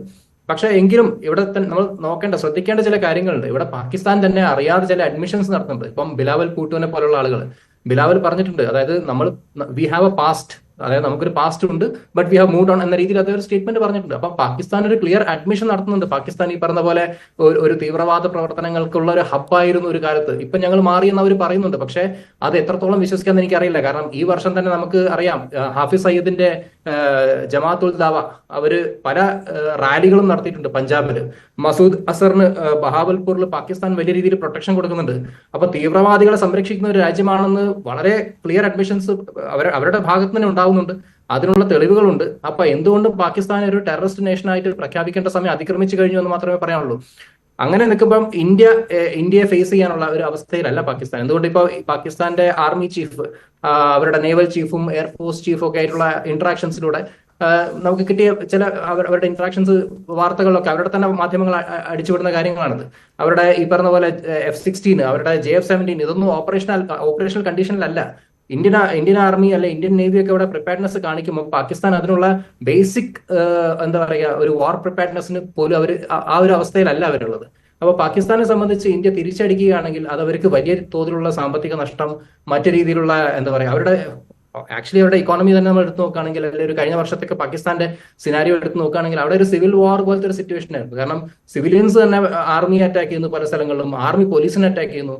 അപ്പൊ അങ്ങനെയുള്ള ഒരു രാജ്യമാണ് ഒരു അൺസ്റ്റേബിൾ ആയിട്ടുള്ള ഗവൺമെന്റ് തലത്തിലും അഡ്മിനിസ്ട്രേറ്റീവ് തലത്തിലും എല്ലാ തലത്തിലും എന്താ പറയുക ടോട്ടലി ഡിസ്ട്രപ്റ്റഡ് ആയി നിൽക്കുന്ന ഒരു രാജ്യം. ഇന്ത്യയെ അറ്റാക്ക് ചെയ്യാനുള്ള ഒരു കേപ്പബിലിറ്റി അവർക്ക് എന്തുകൊണ്ടും ഇല്ല. പിന്നെ എക്കാലത്തും പാകിസ്ഥാന്റെ ഒരു ആൾട്ടർനേറ്റീവ് ചാനലായിരുന്നു ഈ പറഞ്ഞ പോലെ ഇന്ത്യയിലേക്ക് ടെറർ സ്പോൺസർ ചെയ്യുക. ഒരു ISI ടെററിസ്റ്റ് നെക്സസ് എല്ലാ കാലത്തും ഓപ്പറേഷനിലായിരുന്നു. ഈ പറഞ്ഞ പെഹൽഗാം അറ്റാക്ക് പോലും ISI ഒരു ലഷ്കർ തായ്ബ എന്താ പറയുക അവരുടെ ഒരു പ്ലാനിങ്ങിലൂടെയാണ് ഇത് പോയത്. ലഷ്കറിന്റെ ഹെഡ് ക്വാർട്ടേഴ്സിൽ വെച്ചിട്ടാണെന്നൊക്കെ കേൾക്കുന്നുണ്ട്. ലഷ്കറിന്റെ ഹെഡ് ക്വാർട്ടർ എന്ന് പറയുന്നത് പാകിസ്ഥാൻ ആർമിയുടെ 4th കോർപ്സ് കമാൻഡിൽ നിന്ന് വെറൊരു 20 കിലോമീറ്റർ ദൂരെയാണ്. അത് വെറൊരു ജംഗിൾ ക്യാമ്പ് മാത്രമല്ല, അവിടെ സെമിനാർ ഹാൾ ഉണ്ട്, ട്രെയിനിങ് സെന്റേഴ്സ് ഉണ്ട്, ട്രെയിനിങ് സോൺസ് ഉണ്ട്. അപ്പൊ ഇതൊക്കെ തന്നെ പാകിസ്ഥാൻ ശരിക്കും ടെററിസം ബ്രീഡ് ചെയ്യുന്ന, ടെററിസത്തെ വളർത്തുന്ന ഒരു രാജ്യമാണ്. അപ്പോൾ ഒരു ഇന്റർനാഷണൽ കമ്മ്യൂണിറ്റി ഇത് തിരിച്ചറിയുകയും ഇന്ത്യയുടെ പൊസിഷൻ എന്താണെന്ന് ഇന്ത്യ ഇപ്പോൾ വ്യക്തമാക്കി കഴിഞ്ഞു. അപ്പൊ ഇന്ത്യയുടെ ഒപ്പം തന്നെയാണ് ഇന്റർനാഷണൽ കമ്മ്യൂണിറ്റിയുടെ ഒരു സെന്റിമെന്റ് നമുക്ക് മനസ്സിലാക്കാൻ പറ്റുന്നുണ്ട്. അപ്പൊ ഈ ഒരു അവസ്ഥയിൽ പാകിസ്ഥാൻ എന്തുകൊണ്ട് ഒരു വാർ ഫേസ് ചെയ്യാനുള്ള ഒരു ടെൻഡൻസി അല്ലെങ്കിൽ ഒരു കേപ്പബിലിറ്റി എന്തുകൊണ്ട് വരും? അതാണ് ശ്രീ നിജേഷ് അരവിന്ദ്, യഥാർത്ഥത്തിൽ ഉറക്കം കെടാൻ പോകുന്നത് പ്രധാനമന്ത്രിയുടേതാണ്. KC വേണുഗോപാലിൻ്റെ വന്ന ഇന്നത്തെ ഒരു മറുപടി പ്രസംഗമാണ്. കാരണം പ്രതിപക്ഷത്തിൻ്റെ ഉറക്കം കെടുത്തുന്നതാണ് മോദിക്ക് ശ്രദ്ധ. പഹൽഗാം ഭീകരാക്രമണത്തിന് പാകിസ്ഥാൻ ശക്തമായ നടപടി ആവശ്യപ്പെടുന്നു. നമുക്കറിയാം ഈ ഗായ പോസ്റ്റുമായി ബന്ധപ്പെട്ട നേരത്തെ രാജ്യം ഒരു വല്ലാത്ത അവസ്ഥയിൽ നിൽക്കുമ്പോൾ കോൺഗ്രസിൻ്റെ ഹാൻഡിലുകൾ പ്രത്യക്ഷപ്പെട്ട പോസ്റ്റിനെതിരെ ഇവർ വിമർശനമുയരുകയും KC വേണുഗോപാലൻ ഇടപെട്ട് അത് പിൻവലിക്കുകയും ചെയ്യേണ്ടി വരുന്ന പശ്ചാത്തലമൊക്കെ ഉണ്ടായിരുന്നു. ഘടകകക്ഷികളും ഇന്ത്യ സഖ്യത്തിലെ കക്ഷികളുമൊക്കെ കോൺഗ്രസിനൊപ്പം ഉണ്ടായിരുന്നില്ല. ഇപ്പോൾ വീണ്ടും ഇത്തരത്തിലുള്ള വിമർശനം മുന്നോട്ട് വെക്കുമ്പോൾ അത് എന്ത് സന്ദേശമാണ് നൽകുന്നത്? എന്തുകൊണ്ടാണ് ഈ വിഷയത്തിൽ പ്രധാനമന്ത്രിയെ കടന്നാക്രമിക്കാൻ കോൺഗ്രസ് തയ്യാറാകുന്നത്?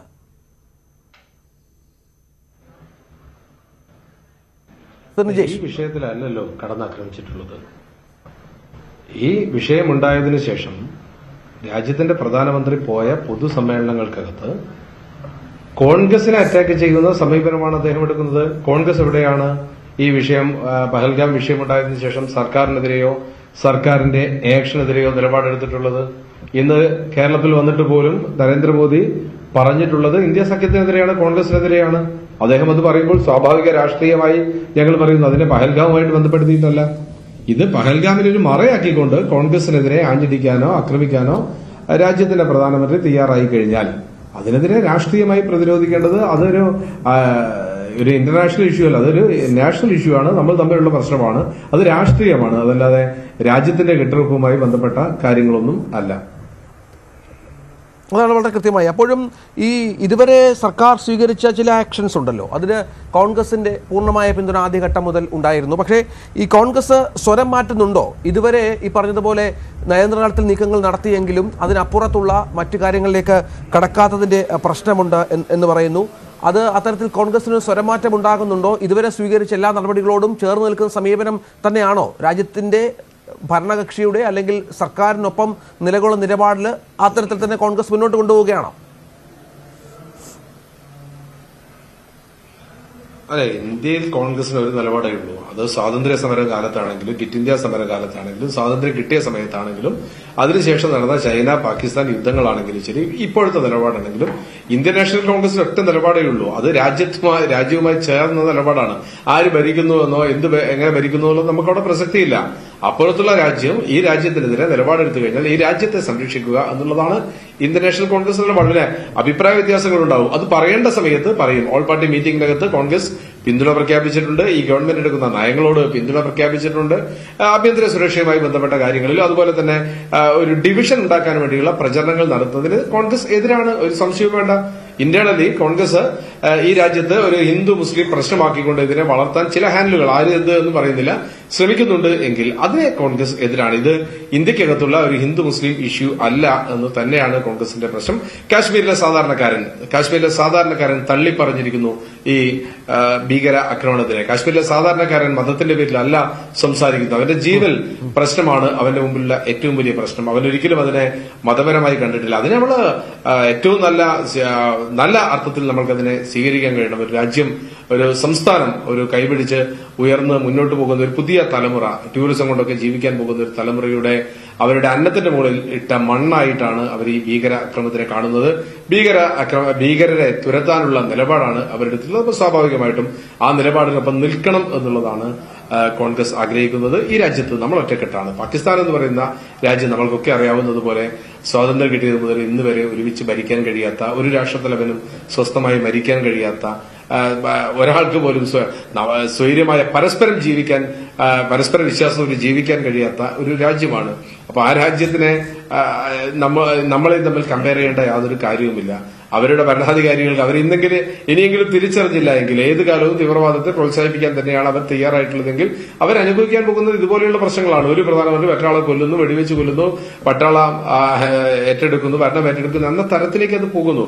അവർക്ക് ഇനിയും തിരിച്ചു വരണമെങ്കിൽ അതിന് ചില പുതിയ തലമുറക്കാരെങ്കിലും പറയുന്നുണ്ട് നമ്മൾ ഇതൊന്ന് മാറ്റേണ്ട സമയമായിരിക്കുന്നു എന്ന് അവരുടെ ഒരു തലമുറ പറയുന്നുണ്ട്. എത്രത്തോളം അതിന് നിലനിൽപ്പുണ്ട് എന്ന് നമുക്ക് പറയാൻ പറ്റില്ല. ഏതായാലും അങ്ങനെ മാറി ചിന്തിച്ചാൽ പാകിസ്ഥാൻ നല്ലത് എന്നാണ് പറയുന്നത്. ഇന്ത്യക്കാണ് നമ്മളെ സംബന്ധിച്ചിടത്തോളം നമ്മൾ ലോകത്തിന്റെ മുമ്പിൽ തല ഉയർത്തി നിൽക്കുന്ന രാജ്യമാണ്. ലോകത്തെമ്പാടും ഇന്ത്യയുടെ മസ്തിഷ്കങ്ങൾ പണിയെടുത്തുകൊണ്ടിരിക്കുന്നുണ്ട്. ലോകത്തെമ്പാടും സ്വീകാര്യതയുള്ള ഒരു രാജ്യമാണ്. നമ്മൾക്ക് ഇന്റേണലി നമ്മൾ രാഷ്ട്രീയപരമായിട്ട് എന്തെല്ലാം അഭിപ്രായ വ്യത്യാസങ്ങളുണ്ടെങ്കിലും ലോകത്തിന് മുന്നിൽ ഇന്ത്യ എന്ന് പറയുന്ന ഒറ്റ രാജ്യമാണ്. അപ്പൊ ആ രാജ്യത്തിന് ക്ഷതമുണ്ടാക്കുന്ന, ലോകം മുഴുവൻ പാറി പറന്ന് നിൽക്കുന്ന ഇന്ത്യക്കാർക്ക് പ്രയാസമുണ്ടാക്കുന്ന തരത്തിലേക്കുള്ള ഒരു നിലപാടിലേക്ക് നമ്മൾ എന്തായാലും പോകുന്നില്ല. നമ്മൾ ഒറ്റക്കെട്ടായിട്ടാണ് ഈ വിഷയത്തെ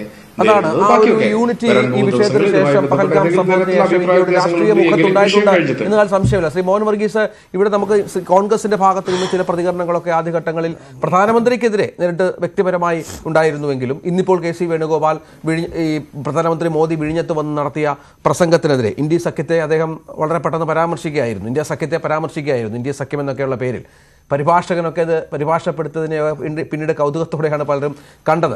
പക്ഷേ നമുക്കറിയാം, നോക്കൂ, പാകിസ്ഥാനിലേക്ക് നോക്കൂ. അവിടെ ബിലാവൽ ഭൂട്ടോ തുടർച്ചയായി പ്രസംഗങ്ങൾ നടത്തുന്നു, ഇന്ത്യയെ പ്രകോപിപ്പിക്കുന്ന പ്രസംഗങ്ങൾ നടത്തുന്നു. അവരുടെ ഭരണാധികാരികൾ സമ്മതിക്കുന്നു ഞങ്ങൾ ഭീകരരെ പാലൂട്ടി വളർത്തിയ രാഷ്ട്രമായിരുന്നു എന്ന്. അവിടുത്തെ മന്ത്രിമാർ, മുൻ വിദേശകാര്യ മന്ത്രി അടക്കം സമ്മതിക്കുന്ന പശ്ചാത്തലമൊരുങ്ങുന്നു. അങ്ങനെ എന്താണ് സംഭവിക്കുന്നത് എന്നറിയാത്ത, ഇന്ത്യയെ പരമാവധി പ്രകോപിപ്പിക്കുക എന്ന് ലക്ഷ്യം വെക്കുന്ന, അതിലൂടെ മറ്റു ചില വികാരങ്ങൾ വളർത്തിയെടുക്കുന്ന രീതിയിൽ ആ രാജ്യം അവരുടെ പ്രകോപനം നിർത്തുന്നില്ല എന്നുള്ളതാണ്. ഏത് നിമിഷവും തിരിച്ചടി ഉണ്ടാകും എന്നവർക്ക് മനസ്സിലായിട്ടും. ശ്രീ രഞ്ജിത്ത്, ഉന്നത രാഷ്ട്രീയ നേതൃത്വത്തിൻ്റെ ഭാഗത്തു നിന്ന് വരുന്ന എല്ലാ പ്രസ്താവനകളും രാജ്യം സാഗൂതം ശ്രദ്ധിക്കുന്ന ഒരു സമയമാണ്. ഇന്ന് വിഴിഞ്ഞ പദ്ധതിയുടെ ഡെഡിക്കേഷനുമായി സംബന്ധിച്ച് ഉള്ള ഒരു സംസാരം, പ്രധാനമന്ത്രിയുടെ വാക്കുകൾ പൂർണ്ണമായി രാജ്യം കാത്താർക്കുന്നു. പഹൽഗാം ആക്രമണത്തെക്കുറിച്ചോ അതിനുള്ള മറുപടിയെക്കുറിച്ചോ പ്രധാനമന്ത്രി പരാമർശിച്ചിട്ടില്ല. കാരണം അതായിരുന്നില്ല അവസരം. അത് മുൻപ് ബീഹാറിൽ വെച്ച് പരാമർശിച്ചു, ഡൽഹിയിൽ വെച്ച് പരാമർശിച്ചു. പക്ഷേ എല്ലാ മീറ്റിങ്ങിലും അതേ കാര്യം പരാമർശിച്ചു കൊള്ളണമെന്നില്ല. പക്ഷേ ഈ സ്വതസിദ്ധമായ രീതിയിൽ സാധാരണഗതിയിൽ ഒരു പ്രസംഗത്തിൽ കുത്തും കോളും വെച്ചുകൊണ്ട് പറയുന്ന ഒരു രീതി ഇവിടെയും തുടർന്നു. അതുകൊണ്ടാണ് ഇതാ ഇന്ത്യ മുന്നണിയിലെ രണ്ട് കക്ഷികൾ CPM-ഉം കോൺഗ്രസും അതിൻ്റെ പ്രതിനിധികൾ ഇവിടെയുണ്ട്. പിണറായി വിജയനുണ്ട്, ശശി തരൂറുണ്ട്. അവരൊരുമിച്ചാണ് ചിലരൊക്കെയെങ്കിലും, ആ ചിലരെന്ന് പറയുന്നത് രാഹുൽ ഗാന്ധിക്ക് നേരെയുള്ള ഒരു ഒളിയമ്പാണ്. ചിലരുടെയെങ്കിലും ഉറക്കം കെടാൻ പര്യാപ്തമാണ് ഈ ഒരു നേട്ടം, അല്ലെങ്കിൽ കേരളത്തിനും ഭാരതത്തിനും ലഭിച്ച ഒരു നേട്ടം. ഒരു ഭംഗിയായി ആ ഒരു പ്രോജക്റ്റ് പൂർത്തിയാക്കി രാജ്യത്തിന് സമർപ്പിക്കുന്ന ഒരു സമയത്ത് അദനി എന്ന വ്യക്തി, വ്യവസായി, ആ വ്യവസായിയും BJPയും തമ്മിലുള്ള, പ്രത്യേകിച്ച് നരേന്ദ്രമോദിയും തമ്മിലുള്ള ഒരു അവിശുദ്ധ ബന്ധം, വിത്തിൻ കോട്സ് അവിശുദ്ധ ബന്ധം എന്ന് നിരന്തരമായി പറയുന്നത് കോൺഗ്രസിൻ്റെ ഉന്നത നേതൃത്വമാണ്, ശ്രീ രാഹുൽ ഗാന്ധിയാണ്. അങ്ങനെയെങ്കിൽ ഇപ്പോൾ രാഹുൽ ഗാന്ധിക്ക് ഒരു വലിയ വിഷമമുണ്ടായി കാണുമല്ലോ, ഇത് ഭംഗിയായി നടക്കുന്നു, അതിന് വലിയ തോതിലുള്ള ശ്രേഷ്ഠമായൊരു കാര്യമാണ് ഇവിടെ ചെയ്തത് എന്ന് പറഞ്ഞു വെക്കുകയാണ്.